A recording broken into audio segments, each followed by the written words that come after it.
Une facture, c'est de l'argent qui dort. C'est de l'argent qui est bloqué. Qui dort, c'est juste bloqué. C'est quoi le facturage? C'est un instrument bancaire utilisé pour permettre à l'entreprise d'avoir rapidement de l'argent de manière anticipée. J'ai une prestation à faire pour une entreprise, mais par exemple, je n'ai pas pour l'instant les moyens d'exécuter la prestation parce que ça demande de l'argent. La facturage peut me permettre d'avoir du cash. La facturage, c'est pas du crédit, c'est de vente, c'est un business. Il faut que la prestation qui donne lieu à la facture ait déjà été réalisée. C'est ce qui matérialise le fait qu'en fait, on vous doit. On n'est pas en train de faire du financement. On est en train d'acheter, quand vous êtes une banque, vous achetez une facture, vous achetez une prestation, vous achetez quelque chose qui s'est passé. C'est ça. Quand vous réalisez une facture que vous vendez à la banque va les appeler pour dire la facture numéro tant de tel montant, je l'achète, je deviens propriétaire de cette facture-là. Vous deviez dorénavant payer dans mes livres et plus chez votre client. La vertu de la facturage pour une entreprise, ça peut multiplier le chiffre d'affaires à minima x3 et jusqu'à x8. Ça fait rêver. Ça fait pas que rêver. Aujourd'hui, j'ai le plaisir de recevoir Miguel Aguiar, expert reconnu de la facturage et véritable pont entre l'Europe et l'Afrique de l'Ouest. Franco-béninois, Miguel évolue depuis plus de 19 ans au cœur du secteur bancaire et financier avec une spécialisation pointue dans le financement du bas de bilan et la gestion du risque. Après avoir fait ses armes au sein de grandes institutions européennes comme BNP Paribas, Société Générale Factoring ou encore HSBC, il met aujourd'hui son expertise au service du développement de la facturage en Afrique de l'Ouest. Fondateur de Factor Consulting et Regional Partner West Africa chez FCOM, Miguel accompagne aussi bien les PME que les banques, les autorités réglementaires et les institutions internationales avec une conviction forte. Faciliter l'accès au financement, c'est accélérer le développement économique du continent. Entre rigueur des standards bancaires, compréhension fine des réalités africaines et esprit entrepreneurial, son parcours est à la fois riche, singulier et profondément engagé. Dans cet épisode, il nous parle de son cheminement, de ses prises de risques, de ses réussites, mais aussi de sa vision pour les PME africaines et pour l'avenir du financement en Afrique. Vous êtes bien sûr là où il faut et ça démarre maintenant.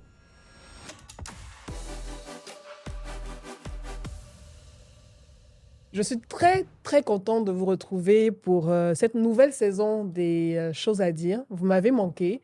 On est en début d'année. C'est vrai qu'on est en février. C'est à ce moment-là que cet épisode sera diffusé. Je suis ravie. On a passé de très belles vacances. On a vécu également une CAN très intéressante et dynamique. Et je félicite bien sûr tous les Sénégalais, tout le peuple sénégalais pour la victoire donc, de son équipe nationale. Vous êtes champion d'Afrique avec la 2e étoile. Nous, on a 3 étoiles. Donc, bravo à vous, bravo à nous pour la réussite de tout ça. Et c'est le moment de repartir avec de nouveaux profils qui, j'espère, vont vous inspirer, vont vous marquer et vont pouvoir également partager un pan de leur histoire, un pan de leur vie, parce que je pense qu'on a beaucoup de choses en commun et il est important de s'enrichir les uns les autres. Et aujourd'hui, pour parler de profil, je reçois...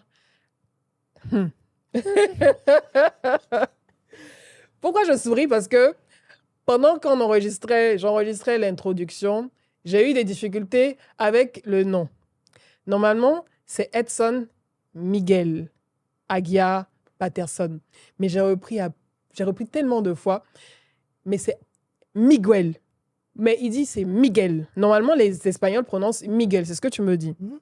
Miguel Aguiar. J'y suis arrivée. Miguel Aguiar, qui est franco-béninois, comme je l'ai dit, et que j'ai rencontré lors d'un salon. L'épargne. C'était celui de l'épargne. Le salon de l'épargne de la grande sœur Laetitia Encho. Donc, c'était au Sofitel Ivoire l'année dernière. Il m'a approché, on a échangé sur la facturage. J'avais une notion très vague de la facturage. Et franchement, tu as réussi à captiver mon attention. Parce que bon, quand on parle d'argent, ça captive mon attention automatiquement. En tant qu'entrepreneur, ça active mon attention. Et surtout que j'avais déjà eu affaire à cette notion à un moment donné de ma vie d'entrepreneur. Et je me suis dit, mais ce serait intéressant parce que de nombreux chefs d'entreprise, de nombreux entrepreneurs, de nombreuses PME ont des difficultés, en fait, pour avoir des fonds de roulement, pour avoir du financement et pour pouvoir continuer leur activité. Donc, c'est ta spécialité. On va rentrer directement les pieds dans le plat. Absolument. Miguel, c'est quoi le facturage? Tout d'abord, merci Edith pour cette vitrine que tu m'offres, de pouvoir parler de la facturage et de pouvoir parler de mon métier, celui que j'exerce depuis presque 20 ans. Ok. Et donc, pour tout le monde, la facturage, ce serait comment le définir le plus simplement pour que tout le monde le comprenne. C'est un instrument bancaire Mhm. utilisé pour permettre à l'entreprise d'avoir rapidement de l'argent de manière anticipée. Si elle doit obtenir son argent on va dire dans un mois, Mhm. elle peut l'obtenir sous 24 à 48 heures. Ok. C'est un instrument qui lui permet d'anticiper sa trésorerie, plus simplement. Donc, par exemple, j'ai une prestation à faire pour une entreprise. Mhm. Je leur fournis une facture donc, pour cette prestation. Oui.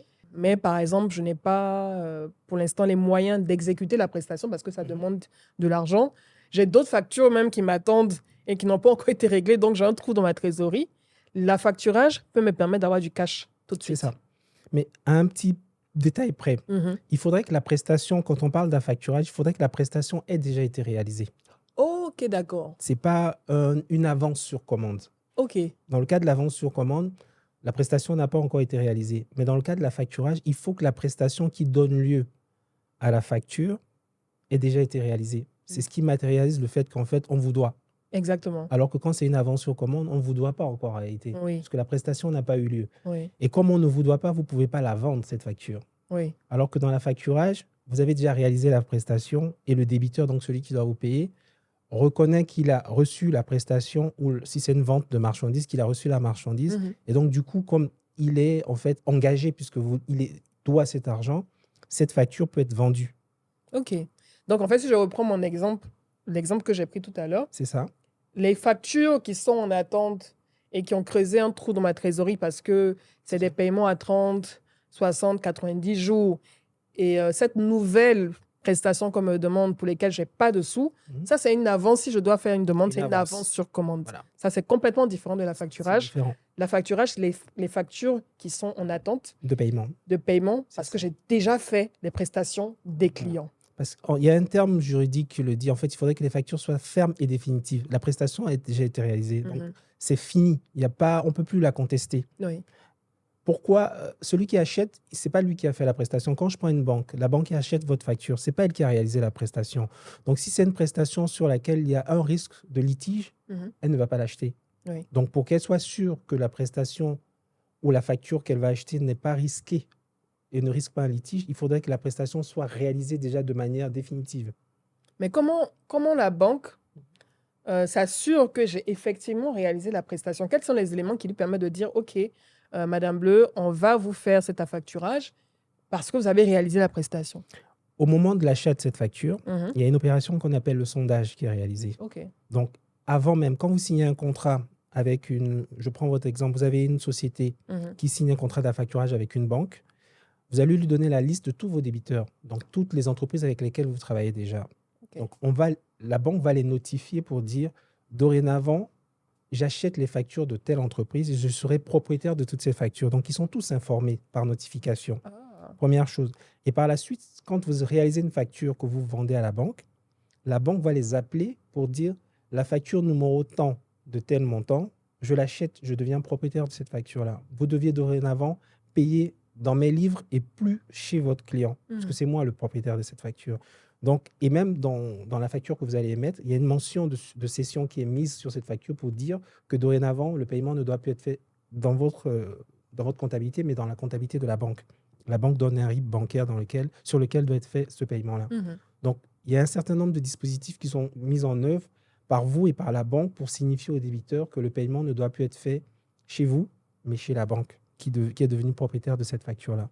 OK. Donc, c'est toutes ces opérations qui permettent de sécuriser le financement dont vous bénéficiez et de permettre à la banque d'être sûre qu'elle sera payée à l'échéance. Donc, en fait, si on veut bien comprendre, pour un entrepreneur ou bien pour une entreprise ou même une multinationale, l'affacturage, en fait, c'est un moyen, on va dire, un peu plus, qui facilite un peu plus les choses pour recouvrer son argent, globalement, parce que mes factures sont en attente. Peut-être que ça prend du temps, malgré mes relances auprès du client, ça met du temps, peut-être pour des raisons indépendantes de sa volonté, on ne C'est sait ça. jamais. Et moi, je ne peux pas attendre en tant C'est qu'entrepreneur ça. ou entreprise. Donc, je vais voir la banque. Mhm. qui peut me faire cet affacturage-là. C'est ça. Il y a globalement 3 services qui sont fournis dans l'affacturage. Le premier service auquel les PME sont tout de suite sensibles, c'est le financement. Bien sûr. Donc, quand elles accèdent à l'affacturage, le premier service qu'elles ont, c'est le financement. Le deuxième service, c'est le recouvrement.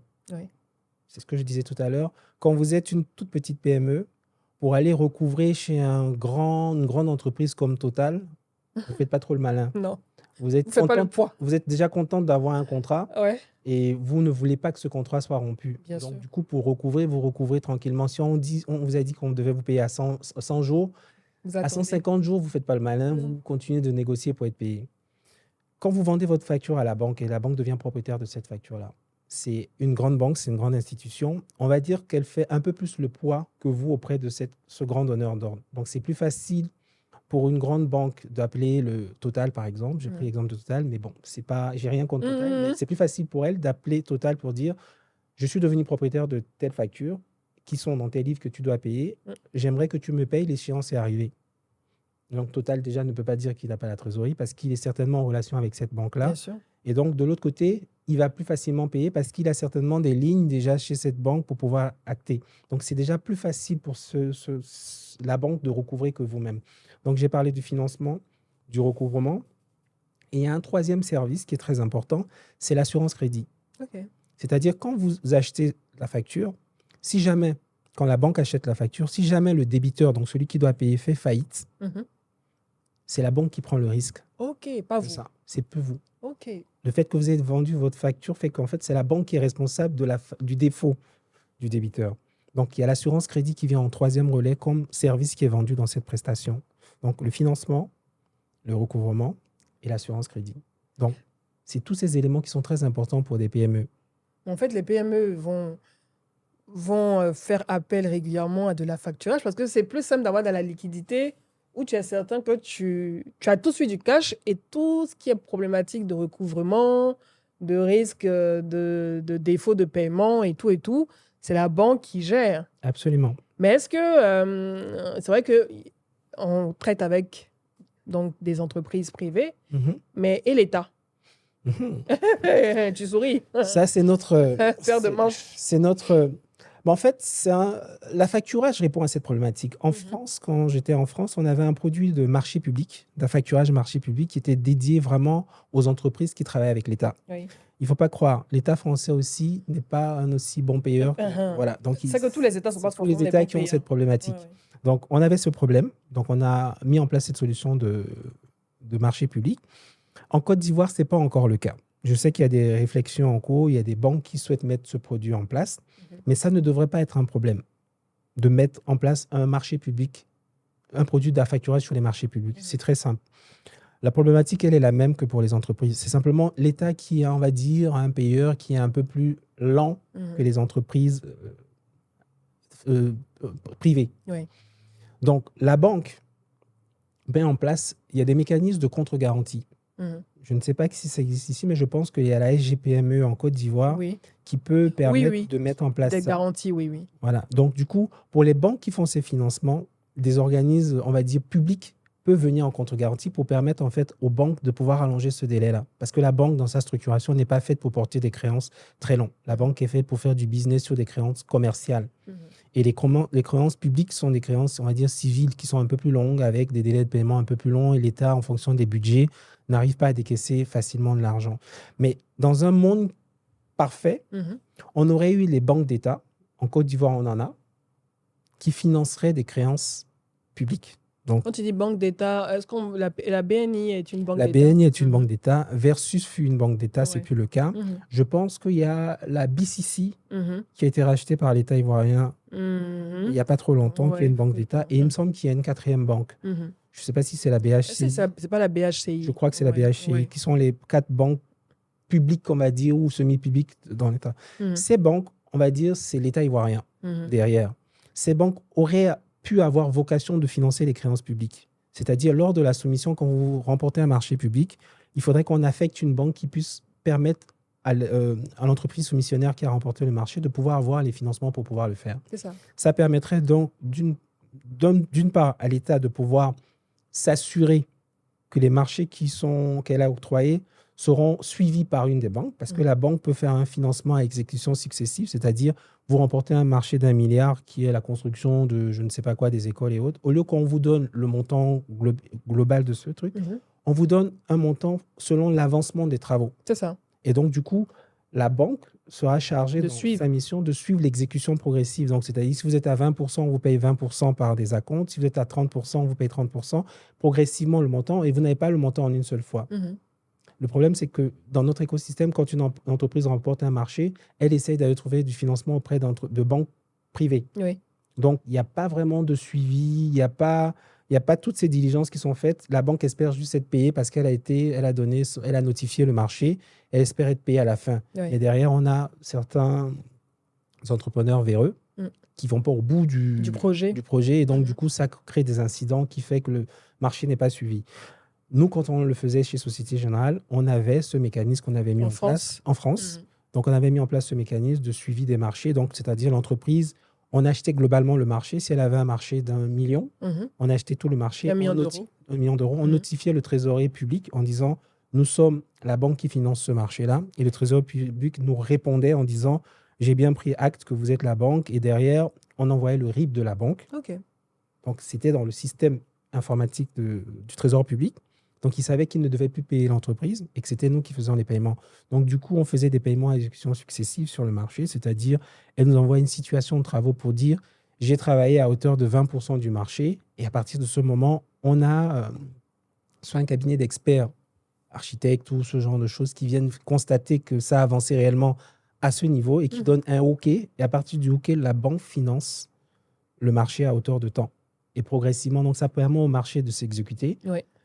Et d'être sûr que c'est exécuté, et surtout à l'État, quelque part, de ne pas avoir payé tout sans que le marché n'ait réellement avancé.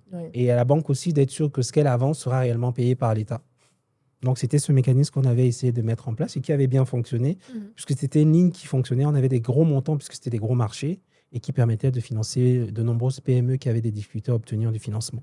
En fait, en France, c'est un mécanisme vertueux. Je veux dire, les banques jouent le rôle d'accompagner et de financer les entreprises qui ont des marchés publics. Elles suivent l'exécution des différents projets, des différents marchés. En même temps, l'État, avec son trésor, lui, on va dire en griffe, il est un peu déchargé de ce suivi, mais il est certain que la prestation sera exécutée et que c'est la banque qui l'aura à payer à la fin donc, des travaux. Et puis, bon, l'entrepreneur, lui, il a son argent, il a fait le travail et tout le monde, il est content. C'est ça. C'était aussi des conventions qui avaient été mises en place parce que les banques ne voulaient pas aller vers ce marché public. Au départ, parce que, c'est pas très rentable parce qu'in fine, celui qui supporte les coûts, c'est l'État. Oui, bien sûr. Parce que l'entrepreneur, dans son budget qu'il fait, s'il prévoit de prendre un crédit, il prend un crédit, il met le surcoût sur le montant du marché. Donc, c'est l'État qui paie in fine. Donc, les banques, sachant que c'est l'État, et l'État, il était toujours en train de, on va dire, de réduire les coûts. Bien sûr. Donc, les marchés n'étaient pas rentables. Le financement n'était pas rentable. Donc, il y a eu, dans le temps, il y avait eu des accords pour que les banques puissent accompagner à taux préférentiel ces PME-là. Donc, du coup, pour la banque, financièrement, ce n'était pas très rentable, mais on le faisait dans le cadre d'un programme d'accompagnement de l'économie. Donc, c'est pour ça que je pense que on va dire que les banques d'État en Côte d'Ivoire ou en Afrique d'une manière générale sont des banques commerciales, mais elles ont quand même un caractère public.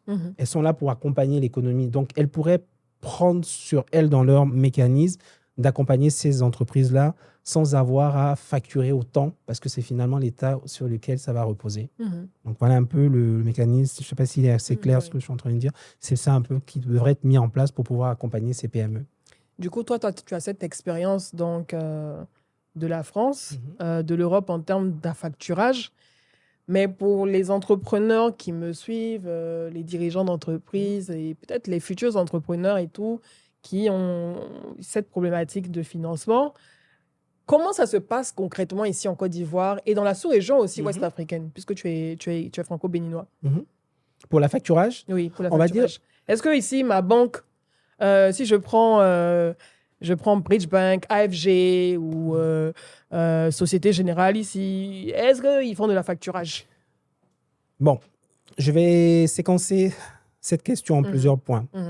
Le premier point, Je dirais, quand vous allez voir un médecin, il y a un diagnostic qui est fait. En théorie, c'est ce qui doit être fait quand on va voir son banquier. On ne vous propose pas simplement des produits qui existent, on essaie de vous proposer le produit le plus adapté à votre situation. Dans le catalogue du banquier, généralement, il a du découvert, de la facilité de caisse, du crédit de campagne, il a du crédit de CMT, de moyen court terme, toutes ces solutions qui sont des solutions. Il a aussi des produits de gaz sur stock, des produits de financement de stock, parce qu'on a des entreprises qui ont parfois des gros volumes de stock qui pèsent lourd dans leur trésorerie. Ça, je viendrai dessus parce que c'est gaz sur stock par rapport au café cacao. Café cacao, mais parfois aussi par rapport au négoce. J'ai un gros cas que j'aimerais bien aborder tout à l'heure. C'était un cas qui m'a beaucoup choqué en tant que personne mais j'en parlais tout à l'heure. Donc, le banquier fait le diagnostic pour déterminer le produit le plus adapté à la situation de son client. Parce que c'est pareil pour la médecine. Si on te donne un médicament qui n'est pas adapté, on peut aggraver ton mal. Bien sûr. Donc, donner du découvert à une entreprise qui n'en a peut-être pas besoin dans son fonctionnement, ça peut l'amener à être beaucoup plus étranglée qu'elle ne l'était au début quand elle venait vous voir. Donc, il faut pouvoir faire le bon diagnostic et appliquer le bon produit qui va avec. Donc, dans l'écosystème, ce n'est pas un réflexe pour les banques d'apporter la facturage comme solution. Déjà parce qu'elles ne l'ont pas toutes dans leur catalogue. Et parfois parce qu'elles ne sont pas très sensibles quand elles l'ont à l'efficacité de ce produit-là. Donc, il y a je ne vais pas dire une méconnaissance, mais il y a un manque de connaissance de l'efficacité de ce produit-là. Donc, les banques qui le proposent et qui ont des spécialistes qui savent le proposent donc à certains clients. Mais il y a beaucoup de banques aujourd'hui dont ce n'est pas un produit réflexe qu'on propose aux clients qui répond réellement aux besoins du client.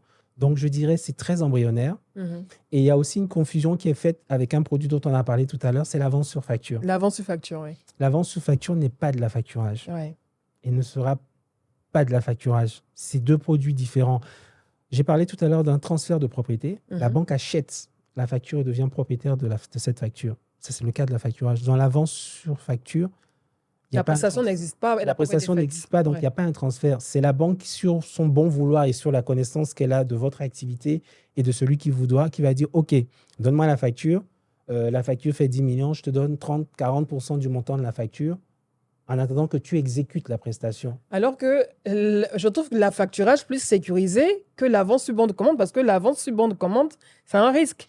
Je n'ai pas encore effectué la prestation. Je dis, bon, OK, j'ai un gros client, peut-être, je ne sais pas, l'AFD, qui peut-être va donner 200-300 millions pour une prestation que je n'ai pas encore exécutée.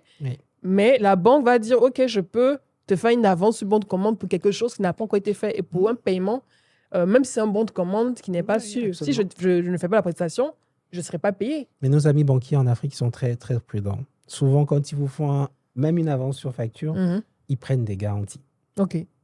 Ils prennent suffisamment de garanties pour se couvrir en cas de défaut. Quelles garanties ils prennent, par exemple? Ils peuvent prendre une garantie hypothécaire, ils peuvent vous prendre des sûretés réelles, ils peuvent prendre un certain nombre de dispositions qui leur permettent qu'en cas de survenance du risque, de se sortir de ce dans quoi ils se sont mis. Donc, ils prennent suffisamment de garanties pour ne pas se retrouver dans la difficulté. Alors que dans la facturage, la vraie garantie qu'il y a, c'est la facture elle-même. C'est la qualité du débiteur qui doit la payer. C'est le fait que la prestation ait eu lieu et le débiteur reconnaisse qu'il doit la payer. Donc, je parlais tout à l'heure du sondage, le sondage étant fait, ça donne une sécurité au banquier qui va financer la facture, puisqu'il sait que le débiteur, il le connaît. Il a une assurance crédit, j'ai parlé de ça tout à l'heure sur le débiteur. Donc, ça fait qu'il y a un certain nombre de garanties qui le rassurent dans le financement de cette facture-là. Dans l'avance sur commande, c'est bon, je te connais toi, tu as déjà des lignes qui fonctionnent bien chez moi, je vois tes flux. J'accepte de prendre le risque, mais en prenant plein de garanties tout autour pour te financer. Mais ça ne répond pas à ton besoin. Parce que si tu as une facture de 10 millions, on ne te donne que 30 ou 40%, ton problème n'est pas réglé. De toute façon, en général, c'est ça. Je veux dire, l'avance sur bon de commande aussi, ce n'est pas la totalité qui est forcément donnée. Il vous donne une partie. Je ne sais pas quels sont les plus hauts taux, mais je sais que ça s'articule entre 30 et 50, 60% peut-être pour les plus téméraires, mais ça ne va généralement pas au-dessus de ça. Ce n'est pas 100%. Même en affacturage, on ne fait pas classique, on ne fait pas 100%. On va vous donner entre 80 et 90% du montant tout de suite. Et quand on est payé par le débiteur à l'échéance, on vous donne la soulte, donc le solde, moins les commissions que la banque prend. Donc, et en général, les commissions sur la facturage peuvent s'élever à combien? Ça dépend du profil risque de l'entreprise. Donc, on a des grilles de taux qui sont déterminants en fonction de votre notation interne auprès de la banque. C'est-à-dire si vous êtes un client vert, donc c'est-à-dire une bonne notation, ou un client orange ou un client un peu à risque, vous n'avez pas le même coût parce que le risque qu'elle prend n'est pas le même. Et traditionnellement, on a deux grandes familles de commissions. Mhm. Il y a une commission de financement et une commission d'affacturage. La commission d'affacturage, c'est sur le volume de factures on achète. Généralement, je crois qu'en Côte d'Ivoire, les banques qui le pratiquent, c'est entre 1 et 2% du volume. C'est-à-dire, tout de suite, quand la banque achète votre facture, elle prend entre 1 et 2% du montant de la facture. Du montant hors taxe de la facture. Le montant flat, elle Ok. prend ça. Mhm. Ensuite, il y a une commission de financement qui dépend au prorata temporis du temps de financement qu'elle a fait. C'est-à-dire, si elle vous donne l'argent et l'argent c'est remboursé 2 mois après, elle calcule en fonction du taux directeur plus sa marge, son spread à elle. Elle fait un prorata pour savoir quelle est la durée que la facture a passé en financement. Et c'est à ce moment qu'elle calcule la commission qu'elle doit percevoir sur cette facture-là. Mhm. Mais grosso modo, quand on prend ces deux-là, on tourne autour de 10-12%. Ok. Le gros avantage que ça a par rapport au découvert, par exemple, c'est que en théorie, c'est immédiat. C'est-à-dire, vous faites votre facture aujourd'hui, vous vendez la facture le lendemain à la banque ou le même jour à la banque. 48 heures après, vous avez l'argent sur votre compte. Mhm. Et en principe, vous n'avez plus le temps d'aller remonter un dossier, faire toutes ces choses-là et autres. Donc, c'est immédiat. Ok. Quand vous êtes dans un process, c'est immédiat. C'est-à-dire, vous faites votre facture, 2 jours après, vous êtes payé. Il n'y a pas d'autres documents qui sont demandés Il y en a dans plus. l'affacturage. Non. En théorie, puisque vous êtes dans un contrat. Ouais. Il y a un contrat général qui est régi. Le débiteur, comme je disais au départ, il y a une notification qui est faite. Donc, le débiteur est au courant déjà. Donc, dans la facture que vous faites, vous mettez une mention pour dire que la facture est vendue en affacturage. Donc, tout est fait pour que ça aille vite. Ouais. En théorie, ça va très vite. Ouais. Et moi, quand je partais de la France, on avait même des systèmes dans lesquels vous faites votre facture. C'est même pas vous qui envoyez la facture à la banque. Ok. Le système de la banque va chercher dans votre comptabilité votre facture Ok. directement. Donc, vous n'avez même plus à envoyer quoi que ce soit. Vous restez, vous, concentré sur, si vous êtes un vendeur de Alloco, vous restez concentré sur votre Alloco. Mhm. La banque, dès que vous avez fini la facture, elle va chercher, elle informe le débiteur qu'il y a une facture qu'elle va vous financer, c'est financé, et à l'échéance, elle va chercher le règlement chez le débiteur. Mhm. Vous n'avez plus rien à faire que vendre votre Alloco, votre ticket ou quoi. Vous vous concentrez dessus et vous restez concentré sur votre cœur de métier pendant que la banque fait tout ce qu'il y a comme périphérique. Elle vous apporte la trésorerie, elle fait le recouvrement. En fait, la banque travaille pour vous. C'est votre sous-traitant. Ouais. C'est votre sous-traitant. Pour que vous restez concentré sur ce que vous savez faire. Et elle fait tout ce qui est périphérique autour pour vous permettre de rester focus. C'est ça, en fait, l'affacturage. Ce n'est pas un financement, c'est un écosystème que la banque doit construire autour de son client. Donc, il faut qu'elle comprenne très bien ce qu'il fait, Oui. chez qui il achète, comment il transforme, à qui il vend, qui est celui à qui il vend Mhm. et comment celui qu'il vend paye. Ouais. Donc, elle doit comprendre tout l'écosystème autour pour pouvoir structurer un produit d'affacturage qui réponde à votre besoin, pour pouvoir vous accompagner de manière efficace, pour que ce soit vertueux pour vous et pour que ce soit sécurisant pour elle-même. Mhm. Donc, quand tout ça est construit, tout ça est mis en œuvre, ça roule. Est-ce que tu as déjà tu échanges avec des banquiers ici parce que ils sont dans l'écosystème, il y a l'association, la PBF et Mhm. tout. Est-ce qu'ils comprennent les enjeux et ils sont dans cette dynamique d'introduire véritablement l'affacturage dans le fonctionnement de leur système et dans les offres qu'ils font à leurs clients? Est-ce qu'il faut une réponse politiquement correcte ou il faut que... Tu sais, chez moi, on dit des choses à dire, tu as des choses à dire, tu les dis. Il faut Ok. que les choses avancent. J'ai dit quelque chose tout à l'heure. Je pense que les banques gagnent suffisamment bien leur vie. Mhm. Donc, je pense que quelqu'un qui, je vais dire ça comme ça, le ventre plein, Ouais. a tendance à ne pas regarder l'assiette de son voisin Ouais. comme il faut. Parce qu'il est satisfait, déjà. Voilà. Donc, je pense qu'ils sont conscients de la facturage parce que aujourd'hui, par exemple, je vais faire une petite parenthèse. La facturage en France est la principale solution de financement court terme. OK. C'est-à-dire, dans l'écosystème français, la facturage est la principale solution utilisée pour financer l'économie. Le découvert est là, la facturage est là. OK. Le facturage est au-dessus. C'est la principale depuis presque 8 ans. Aujourd'hui, c'est la première solution de financement. Donc, c'est pour vous dire l'importance que ça a dans le financement de l'économie française. À titre d'exemple, je vais donner quelques chiffres rapidement. En 2007, quand j'ai parlé de la crise des subprimes, Mhm. la En facturage... 2008 2008. 2008. Mhm. Le poids de la facturage dans l'économie, ça se mesure en pourcentage du PIB. Mhm. C'était 5% du PIB, c'est-à-dire le poids de la facturage par rapport à l'économie française, c'était 5%. En 2022, donc on va dire moins de 20 ans après, Ouais. c'est 17-18%. Ah ouais. Donc c'est Dans devenu un l'économie instrument de française. l'économie française. C'est devenu un instrument très puissant c'est ce que j'ai dit. Les entreprises aujourd'hui, elles ne se posent plus de questions. ils vont chercher l'information, ils financent directement. Donc, c'est devenu un instrument très puissant. Wow. Et je pense que nos banquiers sont au courant de ce qui se passe ailleurs. Donc, Ouais. ils savent très bien ce que c'est la facturage, l'impact que ça a eu sur l'économie, dans l'économie française et l'impact que ça pourrait avoir dans notre économie. Mhm. Aujourd'hui, comme je disais tout à l'heure, je pense qu'ils sont heurtés à deux choses. Donc, le premier, c'était le fait qu'elles gagnent bien leur vie. Le deuxième, c'est que notre écosystème à la décharge des banquiers n'est pas aussi vertueux et sécurisé que l'écosystème français. Quoi, l'informel? L'information. L'information, ok. L'information disponible n'est pas de si bonne qualité qu'elle devrait l'être. Donc, ça ne sécurise pas le banquier autant qu'il devrait l'être. Quand tu dis l'information disponible, pourquoi elle est de mauvaise qualité? On a déjà connu des bilans, des entreprises qui présentent deux ou trois bilans. Oui, bien sûr. Ouais. Donc, cette information, ils ont besoin d'avoir la meilleure information, l'information la plus réaliste, réelle, pour pouvoir prendre une décision. Donc, étant dans un écosystème dans lequel la qualité de l'information n'est pas la plus fiable possible, ça permet de ne pas prendre plus de risques qu'on ne devrait prendre. C'est pour ça que certaines dispositions sont prises. C'est le premier niveau. Le deuxième niveau, je dirais que la formation des équipes sur ces produits-là n'est pas encore arrivée au niveau qui permettrait toute l'efficience, de tirer toute l'efficience du produit. Parce que ça reste quand même un produit attractif, mais un produit à risque. Il y a eu, je crois, en Côte d'Ivoire, une entreprise qui a testé de faire la facturage il y a une quinzaine d'années et ça s'est mal passé. Et donc, je pense que ça a laissé dans l'inconscient des gens une idée que c'était un produit risqué. Mais pourquoi ça s'est mal passé? Je ne pourrais pas le dire parce que je n'étais pas là à ce moment-là, mais je sais qu'il y a certaines choses qui n'ont pas été faites. Mais je pense quand même qu'il y avait la qualité de l'information et de la connivence aussi. Ils se sont fait avoir, en fait. Voilà, qui a fait que clients. Ça n'a pas été loin. Parce que c'est un métier qui peut être sujet à de la cavalerie. Ouais. Explique la cavalerie. Je connais un peu le terme, mais explique la cavalerie. La cavalerie, c'est quand il y a connivence entre deux acteurs pour pouvoir tromper une troisième, pour pouvoir le duper, pour pouvoir faire en sorte que les choses se passent.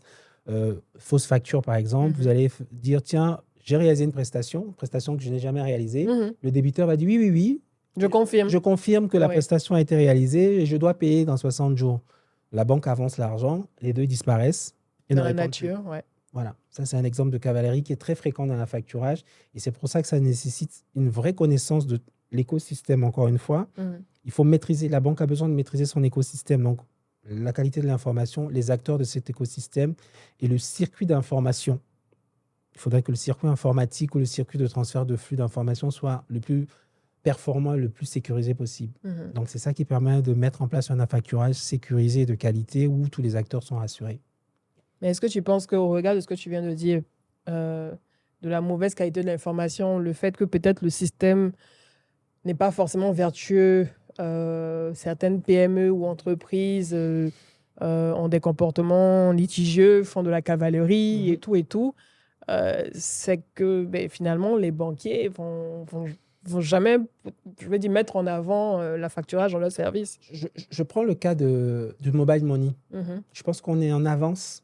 Oui, bien sûr. En Afrique, par rapport aux Occidentaux, dans le mobile money. Ils ont essayé même, mais ça n'a pas trop fonctionné là-bas. Voilà. Donc, on a su, nous, sauter des étapes pour sécuriser un produit qui permet aujourd'hui aux acteurs du mobile money d'être des acteurs incontournables et qui avancent très bien. Donc, on saura le moment venu structurer des produits adaptés à notre écosystème qui permettent de faire ce produit-là, peut-être pas de la même manière qu'en Occident, mais d'une manière qui est adaptée à notre fonctionnement et qui sécurise les acteurs de cet écosystème-là. Donc, on saura construire du sur-mesure dans notre écosystème qui va permettre de faire de la facturage. Donc, on peut le faire. Aujourd'hui, je travaille sur des solutions qui permettent de le faire. Je vais prendre un exemple. Il y a deux formes d'affacturage, je n'en ai pas parlé. Il y a un affacturage qu'on appelle le reverse factoring. Reverse factoring. C'est de l'affacturage inversé. Pour expliquer ça, je vais prendre un exemple. Je pense que c'est celui qui devrait être le premier levier de développement de l'affacturage ici.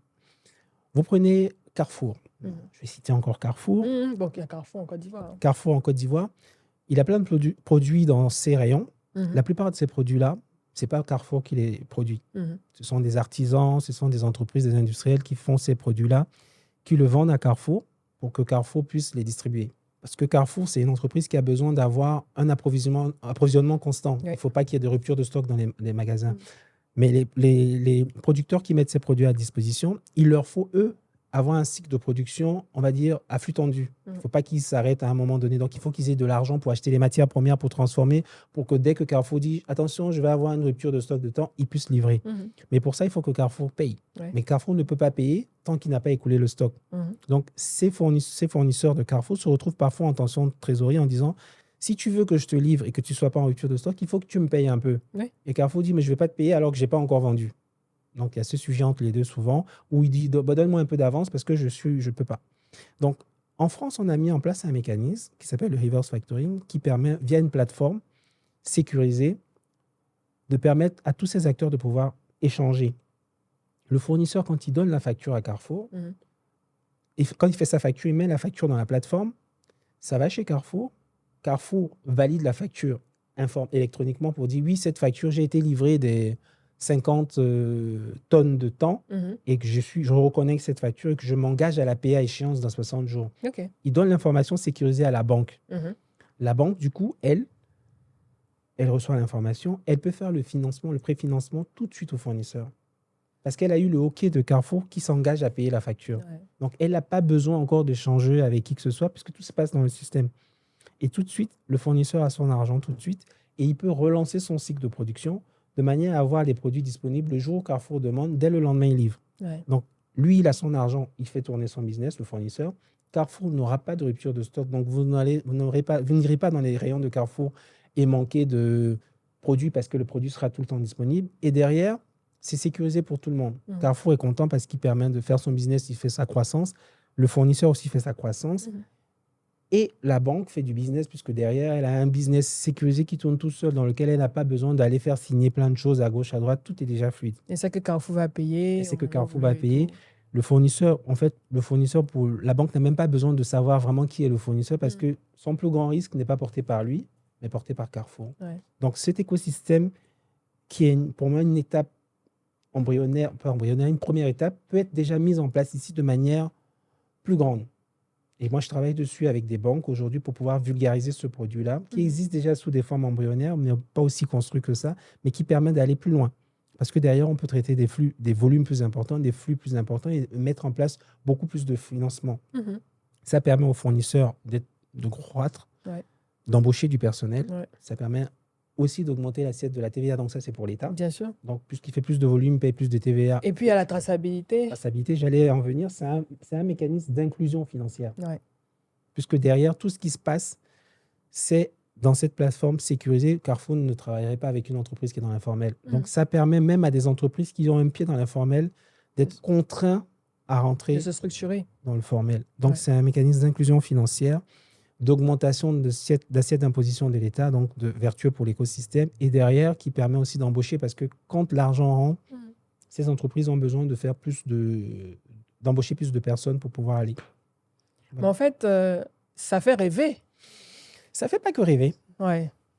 Parce que je vois tous les entrepreneurs ici qui ont ces problèmes de trésorerie, qui sont dans l'agroalimentaire, qui sont dans la petite industrie et tout, qui ont aussi envie de vendre dans des grandes surfaces et tout. Mais il y a forcément ce fossé-là aussi où elle ne peut pas attendre le paiement, ça prend du temps. Elle veut bien déposer ses produits dans cette enseigne, mais paiement à 90 jours, 60 jours, bien en attendant que le stock se termine, alors qu'elle a d'autres commandes à réaliser, c'est compliqué. Voilà. Est-ce que, je ne sais pas si ce système-là existe, ce système vertueux que tu as présenté existe avec des grandes surfaces ici, des banques et tout, mais ça serait un outil super puissant et intéressant pour les entrepreneurs locaux qui sont dans l'agroalimentaire et d'autres industries.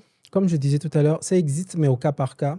Et ça n'a pas encore été globalisé on va dire, comme instrument dans certaines banques. Et moi, c'est pour ça que je m'emploie le plus possible, parce que je trouve que notre écosystème composé à 90% de PME nécessite d'avoir plus d'instruments performants. Et aujourd'hui, à l'ère du digital, on ne peut plus perdre du temps sur... On peut aller très vite. On peut aller vraiment très, très vite et mettre en place des solutions. Et les banques, comme je disais, on a besoin d'un coup de pouce des pouvoirs en place. C'est à eux de donner le là. Ça se fait déjà, mais c'est à eux de donner le là pour que on puisse accompagner plus en profondeur ces entreprises-là. Ce n'est pas très compliqué un programme de reverse factoring à mettre en œuvre. Ça peut se mettre en 2 mois. En 2 mois. En 2 mois, on peut le mettre en place. Miguel peut le mettre en place avec vous en 2 mois. En 2 mois, ça se met en place. On vient de signer avec un partenaire, mon partenaire qui est à la plateforme. On vient de signer un contrat au Cameroun. On a des banques avec lesquelles on est en train de discuter ici. Ça se met en place en 2 mois. La banque au Cameroun veut commencer à la fin du premier trimestre. On a signé la semaine dernière. Et ça sera effectif. On va faire les formations. On va mettre en place tout ce qu'il faut comme écosystème pour que ça puisse être mis en place. Et les projections sont vertigineuses déjà parce qu'en gros, vous avez des entreprises aujourd'hui qui n'ont pas plus de 10% de leur potentiel. Avec la facturage, on peut facilement montrer à 70-80% très rapidement parce qu'une fois qu'elles ont l'argent, elles retournent dans leur cycle de production. Ça tourne. Plus ça tourne, ça permet à tout le monde d'être décongestionné en fait. C'est ça. Donc ça va vite. Ça va très très vite. En tout cas, j'espère que les pouvoirs publics, les personnes influentes et décisionnaires des pouvoirs publics qui regarderont cet épisode avec Miguel sur la facturage seront sensibles donc à cette démarche parce qu'on parle de son impact, de l'impact donc de la facturage dans le développement économique de notre pays. Parce que si on a plus de PME qui sont structurées, qui ont accès au financement rapidement, qui peuvent relancer leur cycle de production rapidement, qui sont bankable parce qu'elles sont solvables et tout, et qu'elles peuvent régulièrement fournir les prestations qui leur sont demandées parce qu'elles n'ont pas de stress de trésorerie, mais c'est toute l'économie ivoirienne qui en gagne. Et je parle de la Côte d'Ivoire, mais également de toutes les entreprises de la sous-région ouest africaine. Donc, en tout cas, moi, ça me fait rêver. Bon, j'espère que il y a d'autres banques qui vont le comprendre. Je veux saluer un effort qui a été fait. On a fait le premier atelier en Côte d'Ivoire en 2024 sur la facturage, qui a été organisé par le PDSFI.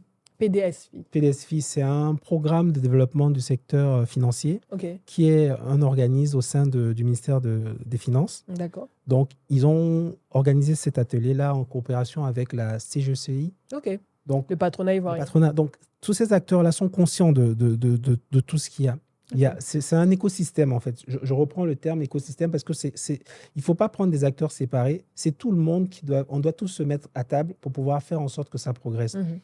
Le PDSI, donc le ministère des Finances, a organisé cet événement. On a besoin du patronat parce que les grands acteurs, je prends l'exemple de Carrefour, les grands acteurs doivent pouvoir jouer le rôle RSE qu'elles ont à jouer dans l'économie. Parce que quand vous avez des petites PME qui travaillent avec vous, qui sont en difficulté financière, votre positionnement via le reverse permet à ces petites PME d'avoir du financement. Donc, la CGCI doit être aussi amenée à nous aider à permettre aux grandes entreprises à faire la sensibilisation auprès des grandes entreprises pour qu'elles puissent prendre ce rôle-là à cœur pour pouvoir accompagner ces PME. J'ai fait un atelier aussi avec le ministère du Commerce, le GUD PME. Le GUD PME. Voilà, donc du coup, tout cet écosystème, donc les PME, il faut qu'on les forme pour qu'elles savent que ça existe, ce produit-là. Donc les PME doivent être au courant, le patronat doit être au courant, les banques, donc le PDSFI, la PBF, tous ces acteurs, l'association des banques, tous ces acteurs-là doivent converger ensemble pour pouvoir travailler, pour faire en sorte que ce produit-là soit vertueux et soit mis en œuvre le plus rapidement possible pour tout l'écosystème. Est-ce que je suis confiant? Oui. Je pense que j'ai vu un engouement en fin d'année. J'ai déjà des frémissements là qui se mettent en place ce début d'année. Et je pense qu'il y a certains acteurs qui sont en train de rentrer sur le marché. Et quand ils vont rentrer, ça va faire pas mal en termes de difficultés, mais ils vont impacter positivement. Ils vont aller très fort dans la facturage. Et leur développement va inciter tous les autres à le faire. Et moi, j'avais un sujet. J'ai travaillé à la fin, le dernier poste que j'ai eu en France, en affacturage, c'est dans une fintech. OK. J'ai fini le parcours bancaire. J'ai voulu travailler dans une fintech. C'était une fintech qui était la première fintech française à obtenir l'agrément pour faire de l'affacturage. OK. Donc, l'État français, tellement il était, on va dire, enthousiasmé par le potentiel de l'affacturage, il a permis à des entreprises privées de faire de l'affacturage. Donc, on a donné cet agrément à cette entreprise pour le faire. Donc, nous, qu'est-ce qu'on faisait? On levait des fonds auprès de privés pour pouvoir faire du financement en affacturage. On faisait. Donc, du coup, cette fintech est venue avec des outils innovants. Et les banques qui travaillaient avec, on va dire, des outils un peu archaïques se sont vues contraintes à se dire « Ah, il y a une menace, digitalisons ». Et ça a permis à ces banques de se digitaliser, d'avancer un peu plus vite et vers l'affacturage. Donc, pour moi, je pense aujourd'hui, l'État et nos gouvernements, ils devraient penser à ouvrir le marché du financement à des acteurs de la fintech. Un peu comme on a vu avec Tout ce qui est Internet banking voilà, et toutes ces tout. choses-là. Voilà. On doit permettre à certains acteurs de venir opérer sur, on va dire, les chasses gardées des banques. Mhm. Ça permet aux banques de se remettre en cause Oui, et de profiter aussi du fruit de l'innovation, en fait. bien sûr. Elles sont parfois un peu sereines dans leur environnement. Oui. Et quand elles sont bousculées par de nouveaux acteurs qui viennent avec de nouvelles solutions, ça permet à ces banques de se remettre en cause Bien et sûr. d'envisager autrement les choses. On l'a Ça vu a été avec Wave, on l'a vu avec Push, C'est- avec Jamo. c'est les exemples que je ne voulais pas citer, mais ce sont des vrais exemples Moi, je les cite. qui ont bousculé l'écosystème. Exactement. Et ça permettrait aux banques de se bousculer, de se dire, ah tiens, bah, nous, notre petit pain qu'on mangeait tranquillement, là, il y a les autres qui Ils viennent viennent les grignoter, ils viennent tout le bon, monde. on peut peut-être revoir un ou deux trucs pour pouvoir répondre plus aux besoins, parce que si on ne répond pas aux besoins, les autres vont répondre à ce besoin-là. Donc, du coup, il faut les bousculer pour qu'elles puissent avancer. Et le seul qui peut nous permettre de bousculer aujourd'hui l'écosystème, c'est l'État et les gouvernements, la Banque centrale, bouger un peu pour permettre à certains opérateurs, ne serait-ce qu'un ou deux, Mhm. et voir pendant une période transitoire, voir comment elles font pour décider de pouvoir vulgariser ou pas ce genre de choses. Ça permettrait de bouger beaucoup les choses. Moi, j'ai vu ça en France avec ces acteurs. Il y en a qui ont arrivé. Bon, je vais citer Finexcap. Mhm. Il y avait Créancio, ça c'était dans les années 2010. Ils sont tous arrivés, ils ont bousculé les banques et les banques se sont mises À suivre. à suivre. Elles ont suivi. Elles ont suivi parce qu'elles n'avaient pas le choix. Ouais. Pas parce qu'elles étaient menacées, mais parce qu'elles allaient être larguées dans Bien l'innovation. sûr. Et puis, elles allaient perdre de la clientèle. Elles allaient perdre. Ce sont des monstres, hein, les banques là-bas. Elles n'ont Mhm. pas peur de perdre un ou deux clients, Mhm. mais elles veulent être toujours En avance. en avance et informées de ce qui se passe. Donc, Ouais. quand il y a un nouveau qui arrive, qui essaie de faire comme elle et qui fait nouveau, elles veulent se mettre à la page. Donc, je pense que notre écosystème a besoin de ça aussi pour bouger un peu plus, pour aller vers le besoin des PME. Est-ce que tu penses que de façon réglementaire, on pourrait avoir aussi un jour ou dans les prochains mois ou dans les prochaines années une fintech africaine spécialisée dans la facturage? C'est mon souhait. C'est mon Les souhait. entrepreneurs qui regardent, c'est une idée de business. C'est mon souhait. Je ne sais pas si la BCAO, les textes de la BCAO le permettent. Aujourd'hui, non. Non, ok. Aujourd'hui, la loi qui a été votée en 2023 Mhm. sur la facturage la réserve uniquement aux banques Ok. et aux sociétés financières décentralisées, c'est-à-dire les microcrédits. Ok. C'est les seuls qui ont l'habilitation pour faire la facturage. Ok. Personne d'autre. Mhm. Donc, si dans le test, on peut revoir via un avenant ce petit article-là pour l'ouvrir au privé, Mhm. je pense que ce serait un point déterminant pour la suite de la croissance de notre économie. Ben, on croise les doigts pour que le lobby fonctionne. Pourquoi pas? J'ai essayé, mais bon, avec mes petits moyens, je ne suis pas allé très loin. Mais je pense que d'autres entrepreneurs et d'autres acteurs comme toi qui sont dans cette dynamique pour que les choses avancent et bougent pour les entreprises locales qui ont besoin de financement, vont certainement aussi avoir cette réflexion avec toi et J'espère. pourquoi pas, les choses vont J'espère. changer d'ici quelques années. Il y a un potentiel énorme. Mhm. Le potentiel, ne serait-ce qu'en Côte d'Ivoire, en affacturage, on pense que à plein régime, on peut financer en affacturage entre, on va dire, la fourchette très basse, autour de 4 000 milliards et la fourchette hausse, 6 000 milliards. Potentiel. Ça, c'est la fourchette la plus basse. Hein. Oui, 4 000. Potentiellement, si on se met en œuvre, aujourd'hui, on est capable de financer dans l'économie tous les ans en affacturage 4 000 milliards pour la Côte d'Ivoire. Wow. Et ça aura un impact.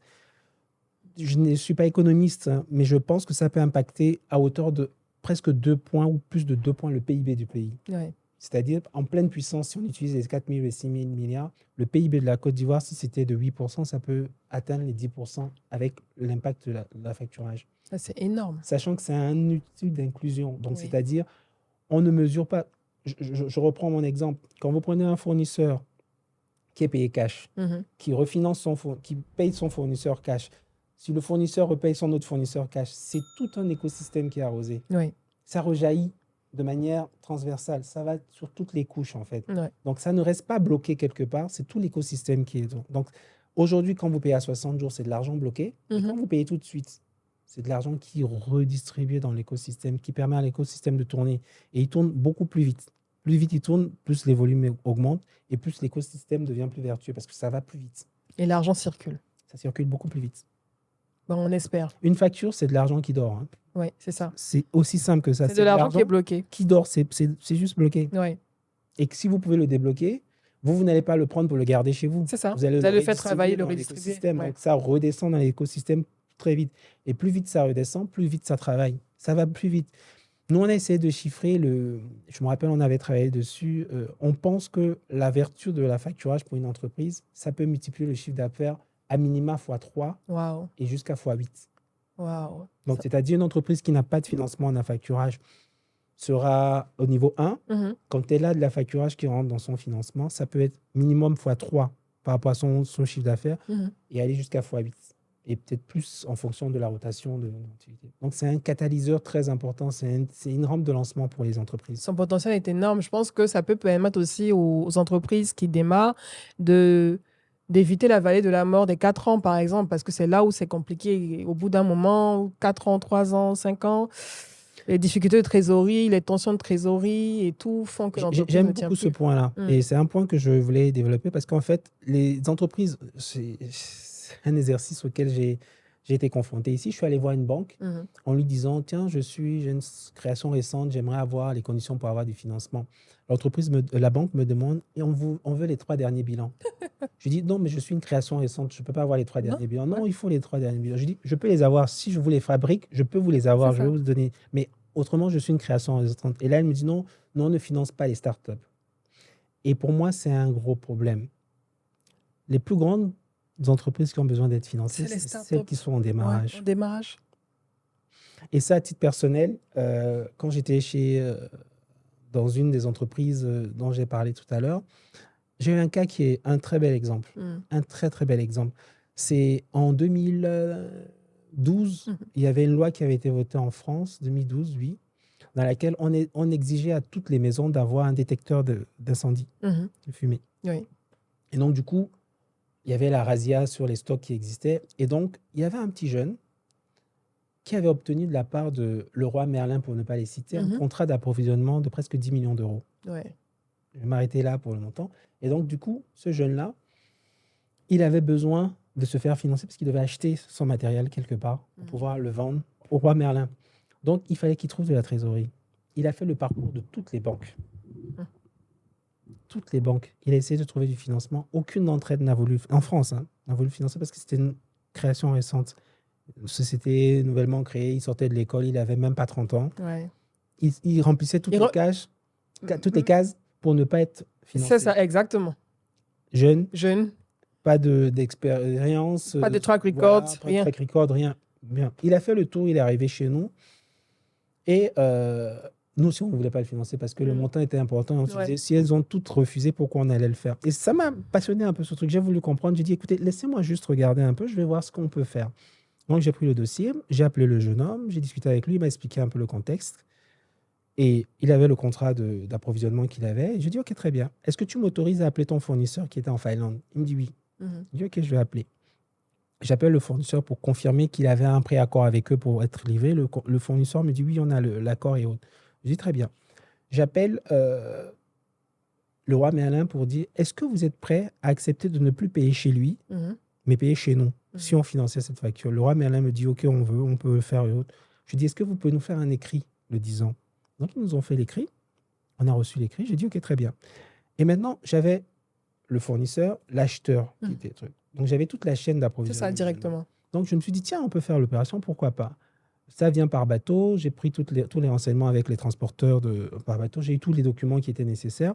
Et donc, je suis allé voir, j'ai rappelé le jeune. J'ai dit, écoute, si nous, on te fait ce financement, est-ce que tu es OK de faire un vrai sharing sur les revenus avec nous? Parce que nous, on va prendre plus de risques. Il était OK sur ça. Donc, du coup, on a mis en place tout ce truc. J'ai vu mes responsables. Ils étaient OK pour aller faire l'opération. Finalement, l'opération a été faite en même pas 45 jours. Wow. On a financé pour la simple raison que c'était certes une jeune start-up, une création récente, mais à aucun moment on ne lui donnait physiquement l'argent. C'est ça. Parce que j'ai vu avec le fournisseur, j'ai dit on vous paye directement 40% à la commande, 40% quand ça rentre dans le bateau et les 20% restants quand ça arrive au port du Havre. Est-ce que vous êtes OK? Ils ont dit on est OK. J'ai pris avec le transporteur qui devait mettre dans les conteneurs, les camions pour les transporter aux entrepôts. C'est nous qui payons. À aucun moment, il n'a accès à la marchandise. En réalité, il n'y a aucun risque dans ce modèle-là pour la banque de dire je ne finance pas, puisque l'argent ne donne pas l'argent physiquement au client. on paye tout son environnement. Ça s'appelle quasiment de la supply chain. On fait tout son environnement et on est payé par le débiteur final. Ouais. Donc, le risque induit réellement pour la banque sur ce programme-là, il était nul. Et c'est donc, en fait, ça m'exhorte à dire, c'est pour ça que tout à l'heure, j'ai parlé de sur-mesure, de diagnostic. Quand on a un client qui vient nous poser un problème, il faut qu'on soit en mesure de faire le diagnostic complet pour comprendre de quoi il souffre, de quoi il a besoin et quel est le risque que j'encours. Comment je me sécurise par rapport à ce risque. Si je suis sécurisé, qu'il soit récent ou ancien, ça ne me pose aucun problème parce que de toute façon, je me sécurise et je fais le financement, je fais du business. Exactement. Et quand on circonscrit ça, en fait, en réalité, on ne prend pas plus de risques. En fait, ça, c'est le comportement d'un Dr House. C'est-à-dire que c'est pour ça que quand tu disais que les banquiers sont rassasiés, parce que bon, tu vas venir le voir, tu es une start-up. J'imagine quand Jamo cherchait du financement, beaucoup de banques ne voulaient pas les financer. C'est ce que Régis Bomba expliqué et tout. Ils ont dû trouver du financement ailleurs. Mais j'imagine le nombre de super business projets bankable qui meurent dès le départ parce que l'entrepreneur, le start-upper ne trouve pas de financement parce qu'il n'a pas une personne qui se dit « Ah, je vais réfléchir un peu plus, je vais creuser, je vais appeler, me poser les bonnes questions, je vais m'investir en fait. » Donc, d'où, quand tu me parlais de rassasier, je comprends parce que quand tu prends un Dr House, il n'a rien à voir avec André, médecin lambda. C'est-à-dire qu'il va voir le cas, la personne a peut-être mal à la tête, mais en fait, en creusant, en investiguant, en menant des recherches, en posant les bonnes questions et tout, finalement, il se rend compte que le mal provient d'un problème, d'un verre dans le pied qui est arrivé jusqu'au cerveau. Bref, pour dire en fait que il faut qu'on soit dans un écosystème où les personnes qui sont censées donner du cash, donc les banques, les banquiers, puissent vraiment creuser, s'intéresser aux entrepreneurs, Absolument. les comprendre, les écouter, Absolument. écouter l'écosystème, aller à l'information, même si cette information n'est pas de bonne qualité, mais même quand on a un panier qui est peut-être rempli de verre, il faut jeter tout ce qui est rempli de verre et puis s'intéresser à ce qui est sain, en fait. En fait, bon, j'ai commencé en étant analyste. Quand tu es analyste, tu as une procédure qu'on te met en place. Il faut que l'entreprise respecte. Il faut rentrer dans les cases. Il faut que ce soit dans les cases pour faire le financement. 10% de fonds propres, ou toutes ces choses-là sont des règles qu'on te demande d'appliquer scrupuleusement pour faire du financement. Mais en réalité, quand on est dans la facturage, on n'est pas en train de faire du financement. On est en train d'acheter, quand vous êtes une banque, vous achetez une facture, vous achetez une prestation, vous achetez quelque chose qui s'est passé. C'est ça. Vous achetez le passé. Que le gars en face, que l'entreprise en face, il ait des fonds propres, il ait une structure financière solide et rigide et haute, ça ne répond en rien en ta facture. C'est ta facture en elle-même, la qualité de la prestation qui a été réalisée, le risque qui peut être induit dans cette facture qui doit être mesuré pour déterminer s'il y a du financement ou pas. Ouais. Et donc, ça, c'est la capacité des dirigeants de la banque et de l'analyste à pouvoir se dire, en fait, c'est bien d'avoir une situation financière saine, mais c'est surtout bien d'avoir un process de facturation et d'activité qui est sain, qui te permet de recouvrer ton argent et le risque et le débiteur que tu as en face, toutes ces choses. C'est un environnement qui doit être pris en charge pour pouvoir prendre une décision de crédit. Ouais. Et encore une fois, j'aime pas le mot crédit parce que la facturage, c'est pas du crédit. C'est de vente, c'est un business. Tu achètes une facture, tu deviens propriétaire de cette facture. Donc, tu dois regarder tout ce qui est autour de cette facture pour décider. Si on était dans du pur crédit, c'est d'autres considérations qui sont prises en compte. Donc, la facturage n'est pas un métier de crédit, c'est un métier c'est du négoce, en fait. C'est pourquoi j'achèterais quelque chose que je vais revendre. Est-ce que j'ai une capacité à la revendre de qualité ultérieurement? C'est tout ça qui doit être regardé pour pouvoir mettre en place le contrat d'affacturage et le process d'affacturage. Donc, aujourd'hui, les banquiers qu'on a le regardent sur l'aspect crédit purement, mais ça ne doit pas être regardé sur l'aspect crédit. Encore moins chez nous où on a besoin de relancer nos économies. Ouais. Nous, quand j'étais, encore une fois, je vais prendre un exemple européen, on avait décidé qu'on avait une typologie de produits qu'on finançait à 80% parce qu'on avait un taux de casse très important, mais c'était pour accompagner l'économie. Ouais. Donc, on avait fait un produit qu'on appelait un produit industriel qui était destiné aux TPME, donc les toutes petites entreprises, qui avaient, je ne sais plus bien, je crois que c'était dans 300 000 euros de chiffre d'affaires, ce qui fait 200 millions ici, c'était les TPE là-bas. tous ceux qui font en dessous de 300 000 euros de chiffre d'affaires, on les finançait. On ne se posait même plus de questions, on ne faisait même pas d'études. Pour accompagner l'économie. Pour accompagner l'économie. Et on savait qu'on avait un taux de casse parce que beaucoup d'entre elles allaient faillir. Mais derrière, on a mis un taux de rémunération qui permet de couvrir les casses. Mais on accompagnait quand même l'économie. Donc, à un moment donné, les banques doivent prendre aussi la responsabilité de se dire, on est là pour accompagner l'écosystème. On peut structurer, designer des produits pour accompagner en tenant compte du risque qu'on va prendre. Ça va casser, ça va faillir, mais on accompagne parce qu'on veut être un acteur qui accompagne. Ouais. Ça aussi, ça peut se faire. Tu parlais tout à l'heure de l'exemple sur lequel tu voulais revenir sur les stocks. Oui. J'ai été approché par une entreprise. En Côte d'Ivoire. En Côte d'Ivoire. Je vais taire son nom. C'est un grand importateur qui fait tout ce qui est électroménager, tous les produits qu'on a dans la maison. OK. Et pour pouvoir avoir les meilleurs prix qu'on voit qu'il opère, il fallait qu'il achète en très grande quantité auprès des fabricants chinois. Donc, c'est de l'ordre de... tu commandes 100 000 unités minimum pour avoir les meilleurs prix, parce que les Chinois ne produisent pas peu. Donc, du coup, il se retrouvait à avoir des stocks immenses parce qu'il fallait qu'il achète en grande quantité. 100 000, c'est beaucoup, hein? Il fallait qu'il achète parce qu'en plus, il n'achetait pas que pour la Côte d'Ivoire, mais il achetait pour toute la sous-région. Donc, pour constituer ces stocks-là, il fallait un gros financement pour ça. Parce qu'il doit acheter sur son fabricant chinois un certain nombre de pièces à un gros volume. Et donc, du coup, il se retrouve en surstockage. Il n'en a pas peut-être pour vendre pour la Côte d'Ivoire, il a besoin de 5 000 ou 10 000 stocks. Mais pour avoir ce gros prix-là, pour toute la sous-région, il est obligé d'en acheter en grande quantité. Donc, il se retrouve avec beaucoup d'argent injecté dans le stock et il se retrouve coincé. Parce que quand il vend, notamment via des plateformes de vente en ligne, il n'est pas payé tout de suite par cette plateforme-là. Donc, lui, il a déjà payé son fournisseur cash. Il a fait venir le matériel. Il a payé le transporteur. Il a payé la douane arrivée en Côte d'Ivoire. Et quand il vend sur la plateforme, il vend à crédit. Donc, il se retrouve en très grande difficulté financière puisqu'il a avancé pendant tout ce stock-là. Ça lui coûte peut-être 6 mois de chiffre d'affaires puisqu'il a avancé beaucoup d'argent. Et derrière, il n'est pas payé tout de suite. Et nous, on avait mis en place du financement sur stock. C'est-à-dire, on fait valoriser la valeur du stock. On détermine que son stock, c'est tel montant. Et on lui apporte un montant qui correspond à son stock. C'est-à-dire, dès qu'il y a des articles qui sortent du stock, qui rentrent dans le stock, on le finance. De manière à ce qu'en fait, il puisse avoir de la liquidité qui lui permette de tourner. Parce que ce genre d'entreprise se retrouve en très grande difficulté, puis ils sont en surstockage. Et derrière, ils n'ont pas de la trésorerie qui leur permette, d'une part, de couvrir leurs charges, mais surtout de se renouveler.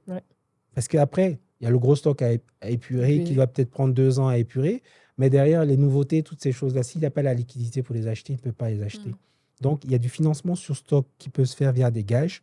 Il y a des opérateurs, des entreprises spécialisées qui sont spécialisées pour pouvoir valoriser les stocks et déterminer les montants de trésorerie qu'on peut mettre en place pour accompagner les entreprises. Ça, nous, on le faisait aussi en affacturage de manière très spécifique pour accompagner certains acteurs, notamment dans des métiers très spécifiques où il fallait produire des produits. Bon, un des exemples dans lequel j'avais travaillé, c'était dans l'armement. Pour produire, par exemple, un char, quand vous produisez le char, les pièces détachées, ce n'est pas comme les pièces détachées de trucs. Donc, quand on produit le char, on produit les pièces détachées en série en même temps pour ce char-là. Parce qu'il faut qu'il y ait tout ce qui est comme pièces détachées pour le char à disposition. Quand il va en mission quelque part, il ne faut pas perdre du temps à les produire, donc il faut que les pièces soient disponibles. Donc, toutes ces pièces détachées constituent un stockage qu'il faut faire et un coût. Et ce coût-là n'est pas le travail du producteur. Ce n'est pas son métier de subir ce stockage de matières premières. Donc, du coup, ça nécessitait des opérations structurées spécialement pour pouvoir les accompagner dans la mise en œuvre de ce stockage-là. Et aujourd'hui, comme tu le dis, c'est ton métier. Tu es régional partenaire chez West Africa, chez FCOM. FCOM existe depuis combien de temps? 25 ans. Ah ouais. 25 ans. Bon, FCOM, c'est un éditeur allemand qui fait des plateformes pour des outils d'affacturage. Donc, l'un des éléments dont je n'ai pas parlé tout à l'heure, c'est qu'en plus des 2 points que j'ai évoqués, le premier, c'est dire que les banques mangent très bien et font bien. Le deuxième, j'ai parlé de la formation des équipes. Le troisième point, qui n'est pas le plus neutre, parce que les banques ont beaucoup d'argent, c'est d'avoir un outil performants pour faire la facturage. Parce qu'il faut des plateformes, il faut des outils bien spécifiques pour faire, parce que c'est un métier particulier. Des outils coûtent entre 200, 300, 400, 500 000 euros. Donc, les banques ne souhaitent pas investir dans cet outil-là parce qu'elles estiment qu'elles n'ont pas les équipes pour le faire. Donc, elles estiment qu'investir 500 000 ou 300 000 euros alors qu'on n'a pas les équipes pour que ce soit rentable tout de suite, non. Donc, ça fait 3 ans que j'essaie de vendre via des partenaires. J'ai bien compris que les banques n'allaient pas le faire. Donc, j'ai conclu un partenariat avec FCOM qui me permet, moi, d'utiliser leur plateforme sans avoir à payer ce qu'il faut pour pouvoir avoir la plateforme. Donc, l'idée, c'est aujourd'hui, on est en train d'aller vers une forme d'outsourcing pour les banques. On vient, on fait de la sous-traitance. Vous êtes Edith Bank, vous ne savez pas faire la facturage, on vient vous voir, on vous dit, on fait tout pour vous. On vient avec la plateforme, on vient avec nos équipes, on se plug à vous et tout ce qu'on peut faire en affacturage chez vous, on le fait pour vous, mais sous votre nom. Quand on va voir vos clients avec vos équipes, on dit qu'on est Edith Bank. On va le voir en marque blanche pour vous. Donc, ça permet, vous qui ne savez pas comment démarrer en affacturage, de pouvoir commencer en affacturage et de pouvoir le faire de manière d'avoir un time to market très court pour vous lancer. Et derrière, de bénéficier de l'expertise que nous, qui connaissons le métier et la plateforme qui a 25 années d'existence, on a sur ce métier-là. Donc, ça vous permet de rentrer dans le marché de l'affacturage tout de suite, d'observer comment ça se passe. Et nous, on signe un contrat de 2 ou 3 ans avec vous, de manière à ce qu'au bout des 2 ou 3 ans, vous décidez soit de continuer en sous-traitance avec nous, ou soit d'internaliser parce que vous êtes confiant que ça marche bien et que vous avez des résultats. Et que forcément, vos collaborateurs, il y a eu un transfert de compétences. En tout cas, si vous envisagez, il y a eu un transfert de compétences. Et tout. Ils connaîtront un peu le métier puisque c'est nous qui allons opérer. Et si, au bout de 2 ou 3 ans, ils veulent récupérer le métier en interne chez eux, on va former les équipes, leurs équipes, puisque ça, c'est nos équipes sous-traitantes. On va former leurs équipes pour qu'elles puissent s'approprier ce produit-là et pouvoir le faire en interne. Donc ça, c'est un peu l'idée et qui séduit de plus en plus les banques parce que derrière, elles veulent rester focus, encore une fois, sur leur métier de banquier, pas d'affacturage. De banquier. Donc, comme elle veut rester focus, donc nous, on vient en tant que sous-traitant pour apporter cette technicité pour qu'elles puissent voir l'impact que ça a sur leur activité. Parce que derrière, la facturage, c'est un grand vecteur de clients.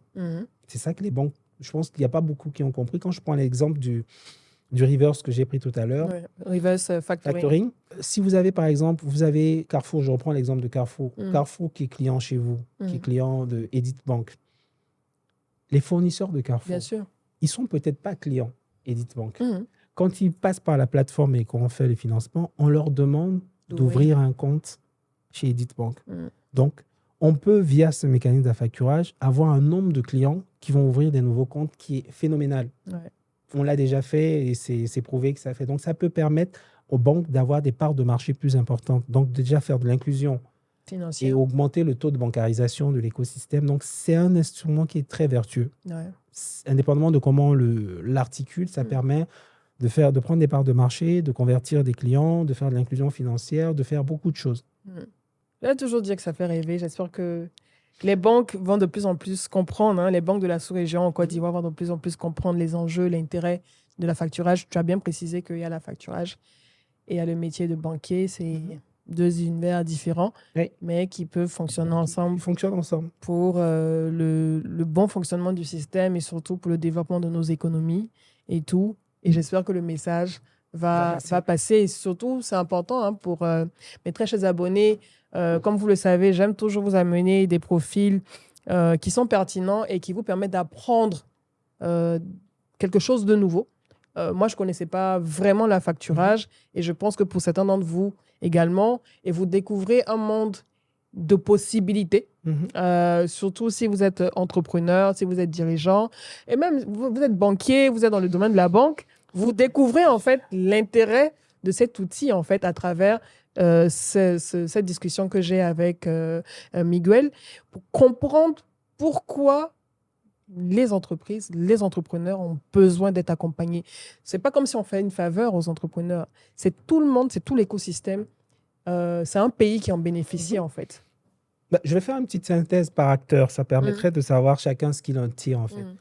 Pour les PME, c'est simple, c'est un oxygène. Ouais, C'est de surtout l'oxygène. l'oxygène. On leur donne de l'oxygène pour leur activité. Ça leur permet d'avoir de la trésorerie, Mm. de rester focus dans leur métier et de pouvoir croître. Mm. C'est un instrument de croissance. Ouais. L'oxygène permet à tout le monde de rester en vie. Pour les PME, c'est un instrument de croissance. Pour les grands donneurs d'ordre, c'est un instrument de fidélisation. Parce que quand vous avez un petit fournisseur que vous accompagnez, vous le fidélisez. Ouais. Il se dit, tiens, lui, il a mis en place une solution de financement pour moi. Vous le financez, vous fidélisez. Et ça vous permet d'avoir une relation sur du long terme. Oui. Et derrière, vous avez un rôle que vous jouez dans l'écosystème, un rôle RSE, vous accompagnez, vous êtes vertueux et autres.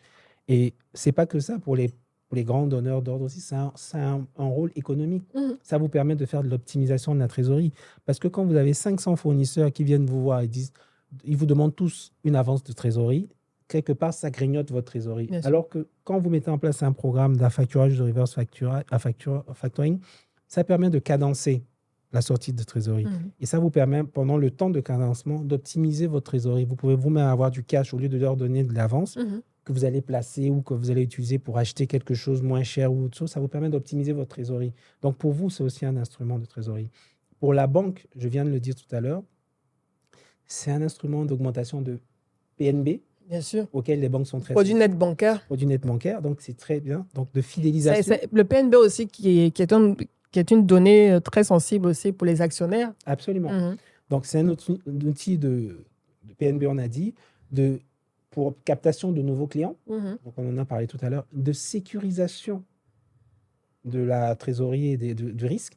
Ça permet de bien sécuriser le risque, la facturage, contrairement à ce qu'on pense. Ouais.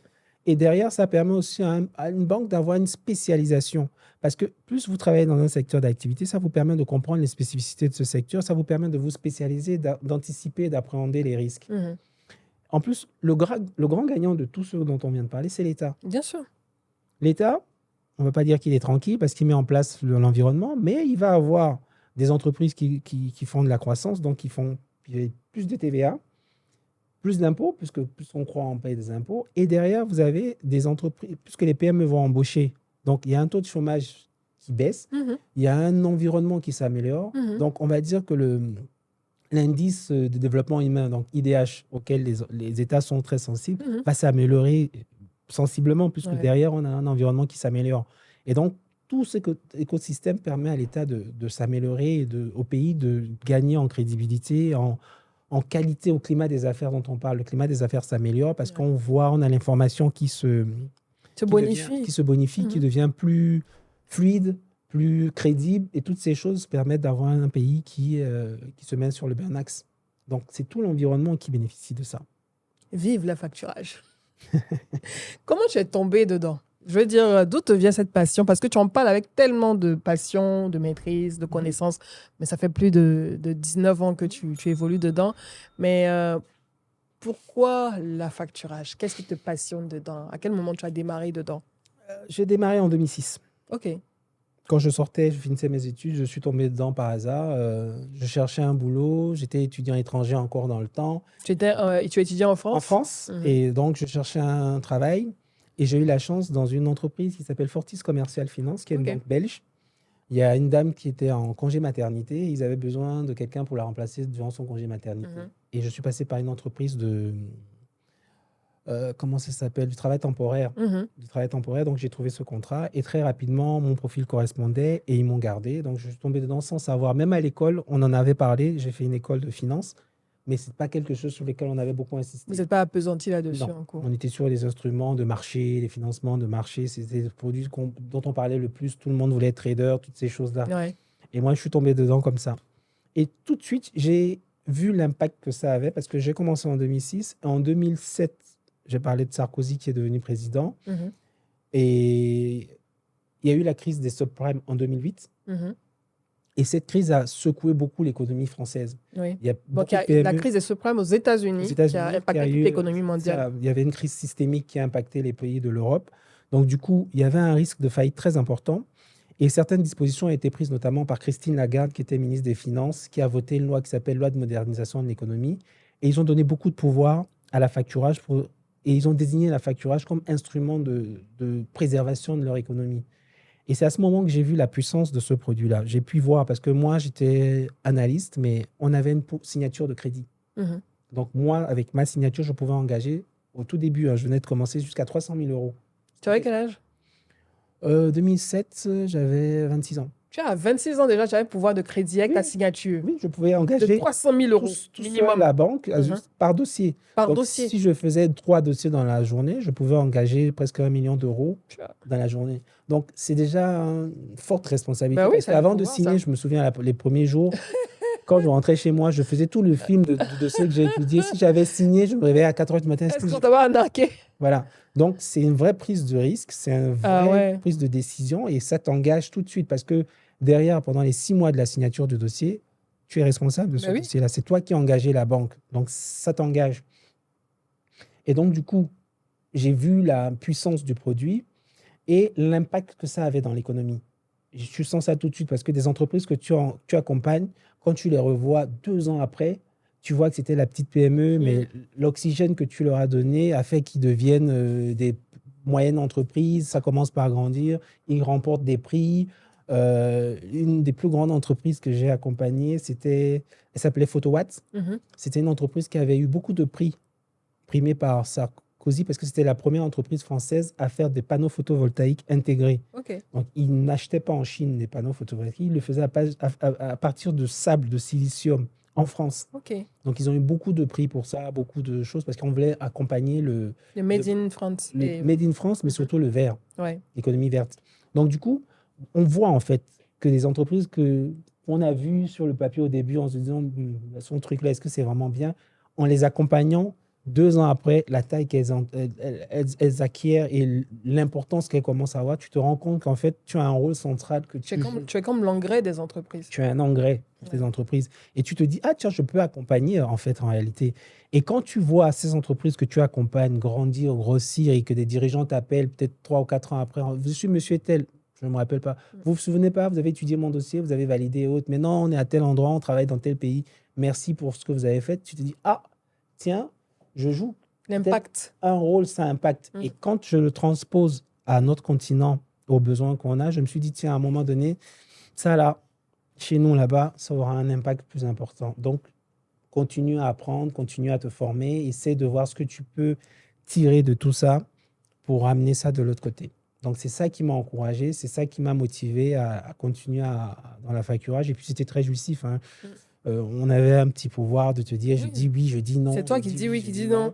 Et moi, j'ai eu le plus grand poste que j'ai eu, j'étais responsable des risques. Mhm. Donc, j'avais une équipe de 15 personnes sous moi qui étaient des analystes et j'avais une signature de crédit de 4 millions d'euros par dossier. Et là, c'est là où tu mesures vraiment le poids que Mais tu ça, peux il n'y avoir. a pas de. Je veux dire, on n'essaie pas de t'acheter, de t'amadouer. Comment tu résistes Non, à ça tout ça? n'existe pas là-bas. Ça En n'existe pas. Europe, hein? En France? Ça n'existe pas là-bas.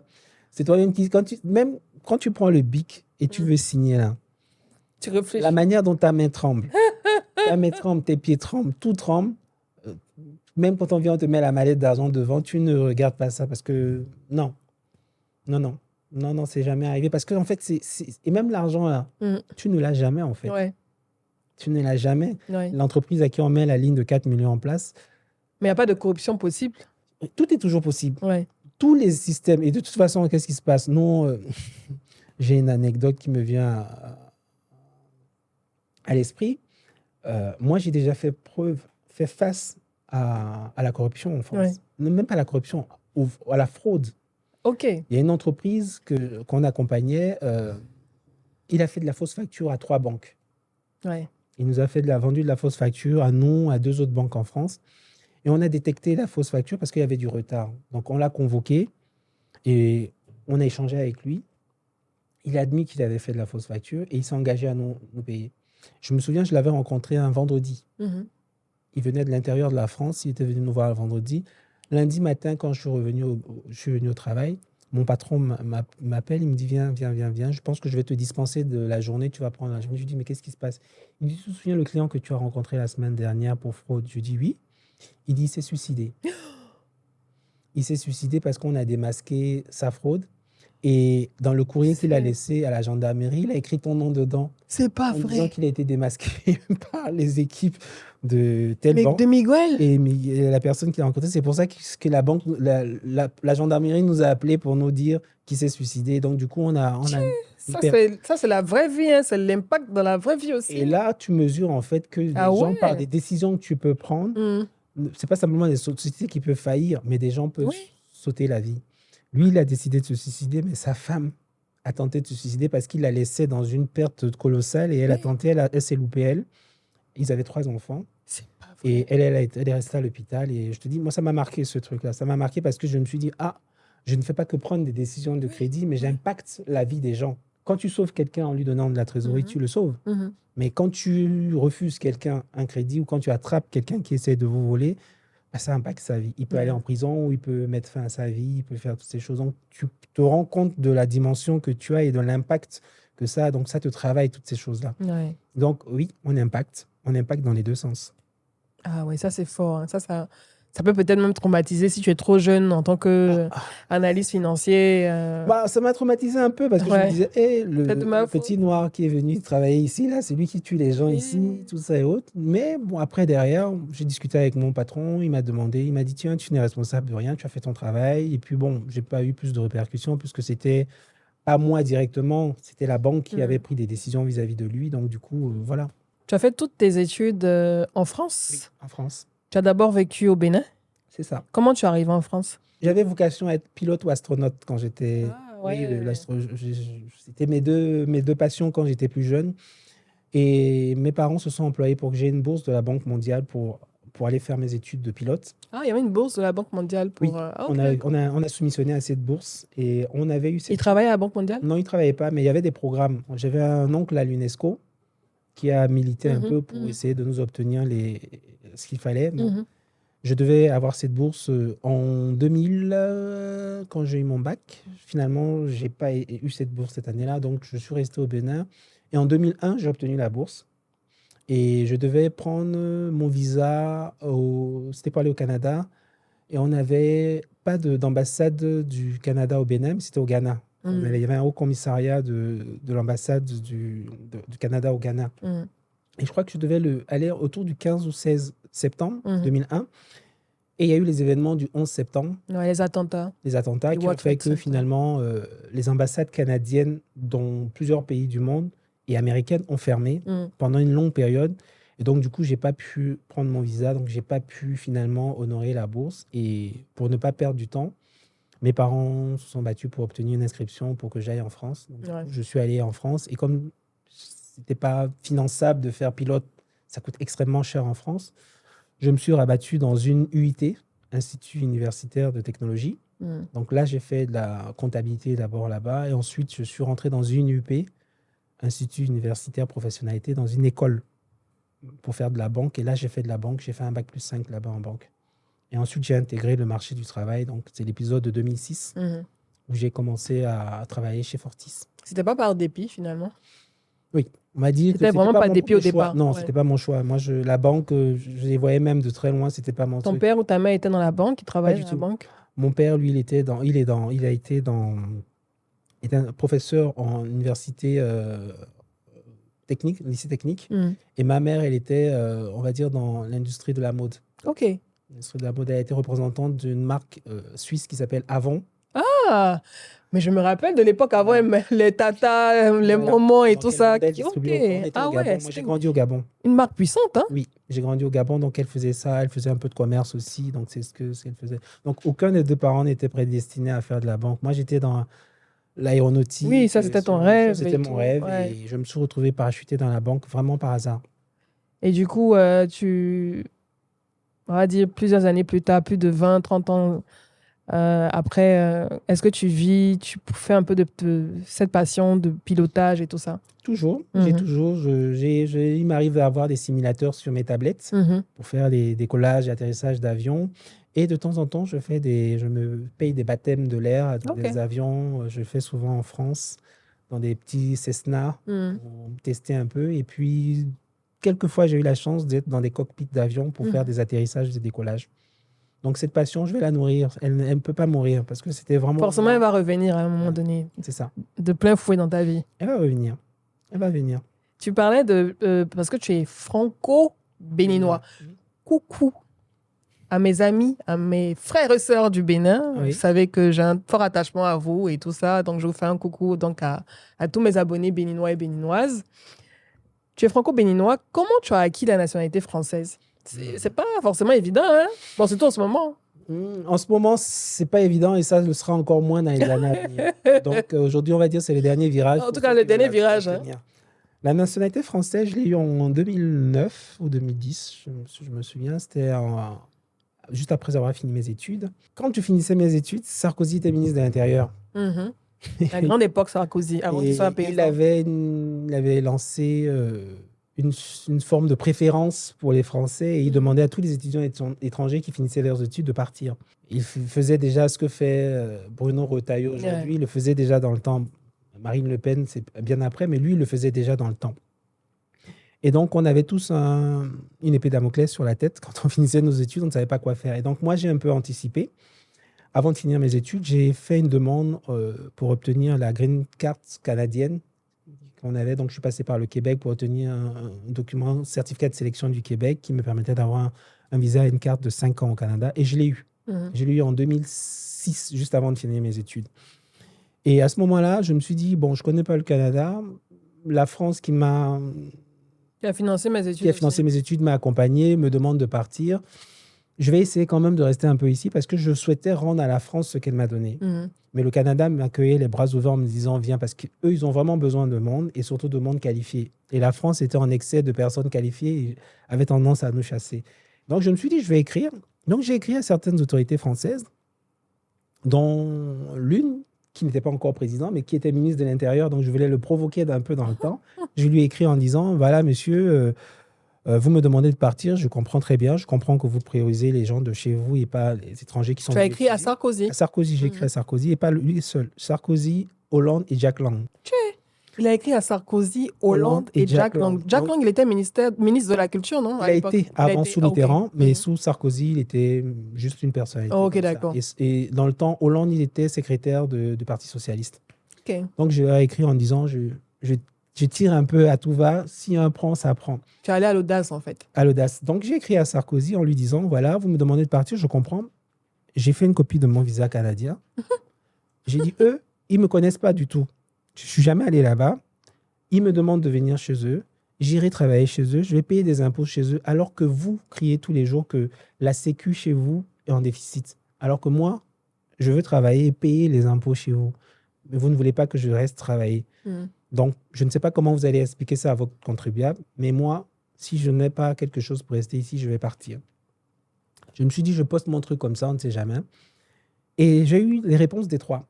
Ah, waouh, ça c'est incroyable. J'ai eu des réponses des trois. Sarkozy a demandé, il m'a écrit, et il a envoyé en copie au préfet du département de Seine-Saint-Denis, dans lequel j'habitais, en demandant que mon dossier soit étudié avec la plus grande diligence et vigilance pour que je puisse obtenir... Tu as encadré le courrier après? Ah, le courrier, je l'ai dans mes affaires. Ok. Je l'ai dans mes affaires. Jack Lang m'a répondu aussi, et Hollande m'a répondu. Tout le monde a essayé de m'aider d'une manière générale, mais bon, celui qui était aux affaires, qui était ministre de l'Intérieur, donc qui avait autorité sur les préfets, c'était Sarkozy. Donc, ça m'a permis d'avoir une carte de résident tout de suite. Et j'ai de combien de temps? 10 ans. De 10 ans? Oui, tout de suite. J'ai une carte de 10 ans tout de suite. Ah, et cette carte de 10 ans a permis... Dans le même temps, ils avaient mis en place une loi qui disait que tous les étrangers qui ont un bac plus 5 et qui peuvent justifier de 2 années de travail peuvent obtenir la nationalité, je crois, facilement. Donc, ma carte de 10 ans, le fait que je travaillais et tous ces trucs-là m'ont permis rapidement d'avoir la nationalité française. Et donc, je suis devenu français rapidement. Et donc, je n'ai pas eu l'occasion d'aller me marier comme ou chercher. Je suis devenu français par moi-même. Pas ton mérite. Par mon audace. Pas ton audace. Je pense que c'est mon culot et l'audace qui m'a permis d'avoir, parce que je ne méritais pas plus que qui que ce soit d'avoir cette nationalité. Mais je me suis dit, bon, au pire, on me remet dans l'avion, ben, je vais au Canada. Au mieux, ils me donnent la nationalité. Mais finalement, ta green card canadienne, tu ne l'as pas utilisée? Non. Je l'ai perdue parce qu'en plus, eux... très méticuleux, très, très méticuleux. Je me suis dénoncé parce que tu as l'obligation de faire 3 ans sur les 5 ans là-bas Ouais. pour l'avoir. Ouais. Si tu ne fais pas les 3 ans sur les 5 ans, tu la perds. Donc, pour ne pas être hors la loi, quand je savais que je n'allais pas faire les 3 ans, une fois, je suis allé en vacances, je me suis dénoncé. Et le fait de me dénoncer en disant, bon, mais je n'ai pas fait vos 3 ans, je dois vous rendre votre carte et compagnie, tu es accompagné par des policiers jusqu'à dans l'avion. Chier! Donc- Et Canada, hein? Ah oui, Hey! Ah ouais, c'est vrai que tu es parti en Je vacances, suis allé me tu dénoncer. t'es dénoncé en pour dire que tu disant, n'as pas voilà. utilisé. Ah Et ils ont bon? dit, OK, c'est très bien. Vous venez tel jour, le jour de votre départ, donc je les ai avertis. Je suis venu me poster devant un poste à l'aéroport et les officiers sont venus.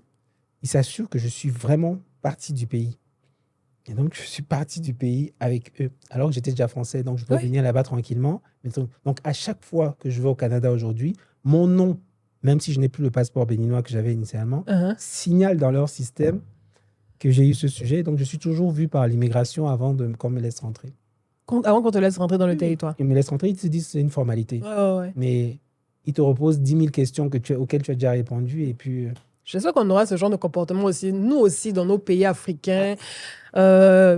On va valoriser nos nationalités, l'acquisition de nos nationalités. Hein. j'ai regretté quand j'ai vu les policiers me ramener. Je ne savais pas que ça allait se passer Ouais, comme ça. On m'a raccompagné comme si, alors que j'étais de bonne foi, pas en Tu as voulu irrégularité. être juste correct, en fait. J'ai voulu être correct. Mais on te ramène jusque dans l'avion. Parce que là, quand tu partais, tu étais avec ton passeport français, Non, béninois. béninois. Mhm. Mais comme je vais dire que je n'ai pas respecté leurs règles, ils Mhm. veulent s'assurer que je parte effectivement du pays. Mhm. Je ne suis pas de manière illégale, puisque en partant, je leur ai rendu la carte. La carte, c'est ça. Voilà, je leur rends la carte. Mais du moment que tu leur rends la carte et que tu dis que tu retournes dans ton pays, Oui, mais ils pourquoi veulent on s'assurer t'escorte que tu rentres réellement dans l'avion.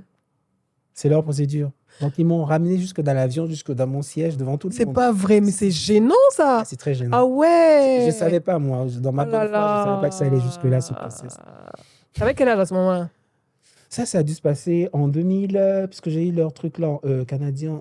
2010, 2011. Ah ouais. 2010, 2011. 2010, 2011, j'étais allé en vacances et au retour de vacances, On te ramène l'escorte policière jusque dans l'avion. heureusement qu'ils m'ont pas Ah oui, enchaîné. Attends. me noté, mais bon, je suis parti. Ouais. Mais Et à bon, chaque fois que je suis revenu, ça a été même rebelote. ça sera toujours le même process en fait quand tu vas. Je ne sais pas combien d'années Mm. leur base de données garde ça, mais bon, je ne suis pas reparti depuis un petit paquet d'années, mais je verrai la prochaine fois que je retournerai. Quand tu auras une prestation d'affacturage là-bas. Ils en ont besoin en plus là-bas. Ouais. Ils en ont besoin. En tout cas, tu as un parcours très, très, très riche. C'est gentil. Et je pense qu'il peut inspirer beaucoup, beaucoup, beaucoup de personnes qui se posent des questions sur leur parcours. Ils sont à la croisée des chemins et tout, et les entrepreneurs surtout. Mm. Parce qu'on a parlé d'affacturage. C'est un oxygène Pour elle. incroyable pour elles. Mhm. Et on espère que les banques vont se rendre compte de l'importance du sujet et de l'État aussi. L'État. Va faciliter les choses. À BCAO. La BCAO. Mais moi, je trouve aussi que les PME, si on arrive à les sensibiliser, parce qu'en fait, si elles sont nombreuses à réclamer ce produit-là qui constitue un oxygène pour elles, à un moment donné, aussi bien l'État, les banques, feront ce qui sera nécessaire de faire pour faire en sorte que ce produit soit démocratisé et vulgarisé. Ouais. Si elles sont nombreuses à demander, si elles sont nombreuses à comprendre quel est leur intérêt à avoir ce produit-là, leur travail de masse fera que les banques vont bouger. Elles vont faire en sorte d'avoir des vrais services d'affacturage qui les accompagnent. L'État va mettre en place davantage de choses qu'il ne fait aujourd'hui pour que l'écosystème soit attractif et attrayant pour l'affacturage. Et la BCAO, à ce moment-là, va bouger parce que la BCAO dépend des États. Ils vont faire en sorte que les choses bougent. Donc, en fait, c'est un lobbying qui doit venir des entreprises. c'est un lobbying des qui doit venir des entrepreneurs. entrepreneurs qui ont ce besoin-là. Vont bouger un peu. Bah, c'est simple. Si vous avez votre banque qui s'appelle X, X ne produit pas la facturage, vous dites à X, si tu ne fais pas la facturage, je vais chez Y. Ouais. Si deux X font la même chose, deux clients de X lui font la même chose, pour que ça n'arrive pas avec le troisième, X va se décider à faire de la facturage. Ouais. Aussi simple que ça. C'est simple, c'est ce qui marche dans les autres pays. Hein. Si vous n'avez pas le service dont vous avez besoin dans votre banque, vous allez chez le concurrent qui le fait. Et quand une banque perd 3 ou 4 clients pour les mêmes raisons, elle va se discipliner très rapidement pour faire ce qu'il faut. Elle va se poser des questions. Ah non, elle va se discipliner parce qu'elle sait. Elles savent. Hein. Moi, j'ai discuté avec la plupart des DG de banque. Elles sont toutes d'accord. Il n'y en a pas un seul qui m'a dit que la facturage n'était pas un outil important. Toutes me disent, on sait qu'on a fait des études dessus, on sait que c'est un produit qu'il faut qu'on mette en place. Ouais. Tout le monde dit ça. Donc aujourd'hui, ce n'est pas une découverte pour elles. C'est un sujet qui est acquis, qui est dans les tiroirs, qui est dans dans les feuilles de route de toutes les banques, mais simplement, il faut implémenter, il faut mettre en place, il faut mettre les outils, il faut mettre les moyens pour pouvoir faire en sorte que cet outil se développe. Mais on espère que, parce que là, on est en 2026, donc on espère que pour les prochaines éditions, la prochaine édition de la CGC Academy, du Salon de l'épargne et de toutes les rencontres au sujet des entreprises, du secteur privé et tout, Mhm. il y aura des panels ou des workshops ou des ateliers sur l'affacturage qui sera mis au centre de la réflexion. Donc, Miguel est là. Il est disponible pour animer ces sessions, pour échanger, pour discuter avec les entrepreneurs, les banques et tous les acteurs du système pour que chacun puisse comprendre l'importance de cet outil, en fait, de Absolument. financement. Absolument. Et pour ça, je voudrais même remercier une banque qui travaille énormément pour faire la promotion de la facturage, c'est Afrexim. Afrexim Bank. Ah, Afrexim Bank, c'est un des acteurs pionniers qui s'occupe de la facturage, mais qui met vraiment les moyens ok. pour accompagner les banques. Ils ont fait un événement en novembre dernier Mhm. sur la facturage. Il y avait un thème, une journée sur la facturage, et Afrexim a sponsorisé cet événement. Ah, Donc, Afrexim est très vecteur et met des lignes en place pour les banques qui souhaitent le faire. Donc, wow. il y a des initiatives qui sont prises. Donc, j'ai participé d'ailleurs à un panel dessus. Mhm. Donc, il y a des sujets, en fait. Donc, il y a des outils qui existent, il y a des banques qui existent qui veulent accompagner. Ouais. Donc, je pense qu'aujourd'hui, tout est mis en œuvre pour que ça puisse se faire. Il faut Ouais. juste que les banques décident d'en faire une priorité et mettre les moyens qu'il faut pour que ça se réalise. C'est tout. Mais on espère que ça va se réaliser. Et puis, si tu as un dernier mot, je veux dire, pour conclure notre échange, notre discussion qui était super, super intéressante. J'ai appris quelque chose de nouveau. Vous avez appris quelque chose de nouveau.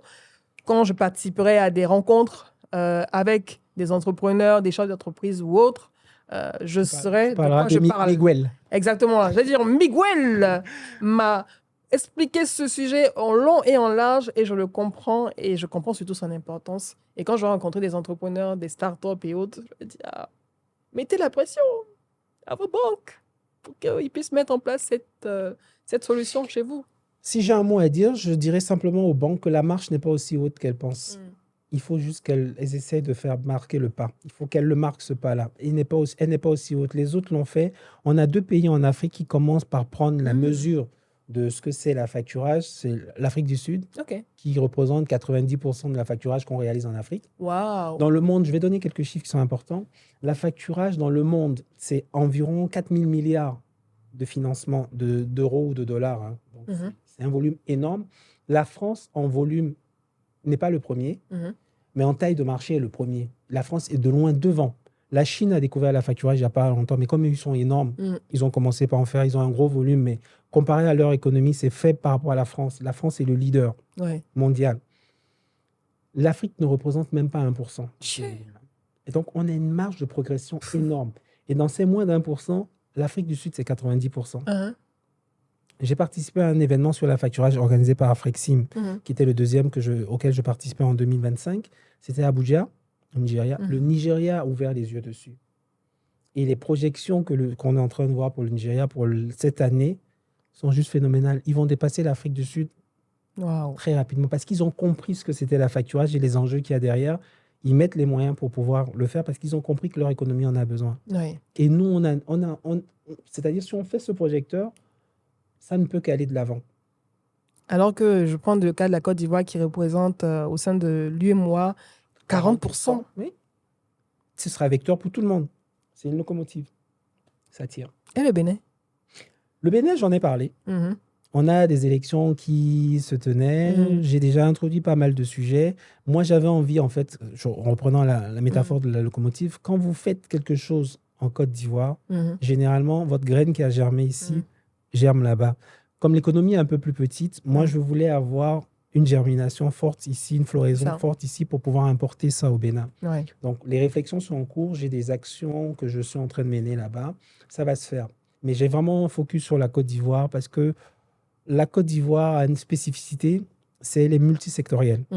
Et la facturage est vraiment adapté au pays multisectoriel. Le Bénin est un peu concentré encore sur des économies, notamment au niveau, on va dire, du coton, du tourisme. C'est pas le plus gros vecteur. Les pays, je vais dire, qui sont les plus sujette à la facturage, dans un premier temps, c'est la Côte d'Ivoire multisectorielle, donc industrie, services, agriculture, et les pays miniers. Oui, surtout, ouais. Donc, on a Burkina, Mali, Niger, ces pays, surtout la Guinée. Les pays miniers sont très, très, très consommateurs d'affacturage. Ouais. Vous mettez l'affacturage dans un programme de Simandou, par exemple, vous le décuplez par 10 tout de suite. Ouais. Parce que vous avez des grandes industries, quand elles font les forages, les explorations minières, elles consomment beaucoup de cash. Elles sont accompagnées de beaucoup de sous-traitants autour. Et il faut que tous ces sous-traitants soient toujours là. Celui qui fait la nourriture, celui qui donne les équipements, celui qui donne les pièces détachées. Tout le monde doit être prêt à aider pour que ça ne s'arrête pas. En attendant, ils font des excavations, mais ça ne produit déjà pas financièrement. Donc, il faut pouvoir payer tout le monde pour qu'il reste là. C'est ça, qui continue Donc, à travailler. Il faut qu'on aide la mine à continuer à obtenir les services qui l'aident à fourrer. Donc, il faut qu'une entreprise bancaire, un facteur vienne pour faire la facturage inversé dont j'ai parlé tout à l'heure, pour accompagner ce secteur-là. Et c'est vraiment florissant. Simandou, vous prenez la Côte d'Ivoire dans le nord, vous prenez ces industries-là, vous réglez beaucoup de problèmes. Énormément de problèmes. Donc, le Bénin, ce sera dans un second temps parce qu'on n'est pas encore arrivé dans ce niveau d'industrialisation qui nous permettrait de mettre en place de la facturage. Peut-être pour les services, mais les volumes des services ne sont pas aussi importants que les volumes des activités minières et agricoles ici. En tout cas, la Côte d'Ivoire, si elle rentre dans ce train, elle va pouvoir également tirer la locomotive de toute la sous-région. Et c'est toute l'Afrique de l'Ouest et qui en l'Afrique bénéficie. en général, même qui en bas, en bénéficie. Dans l'espace sur moi, le potentiel de la facturage, je vais vous faire rêver, c'est 14 000 milliards. Ça, c'est carrément presque le budget même de la Côte d'Ivoire. Annuel, ouais. Le potentiel annuel de financement, c'est 14 000 milliards. C'est énorme. C'est juste énorme. Avec un impact sur le PIB de l'ordre de 2%. 2 points.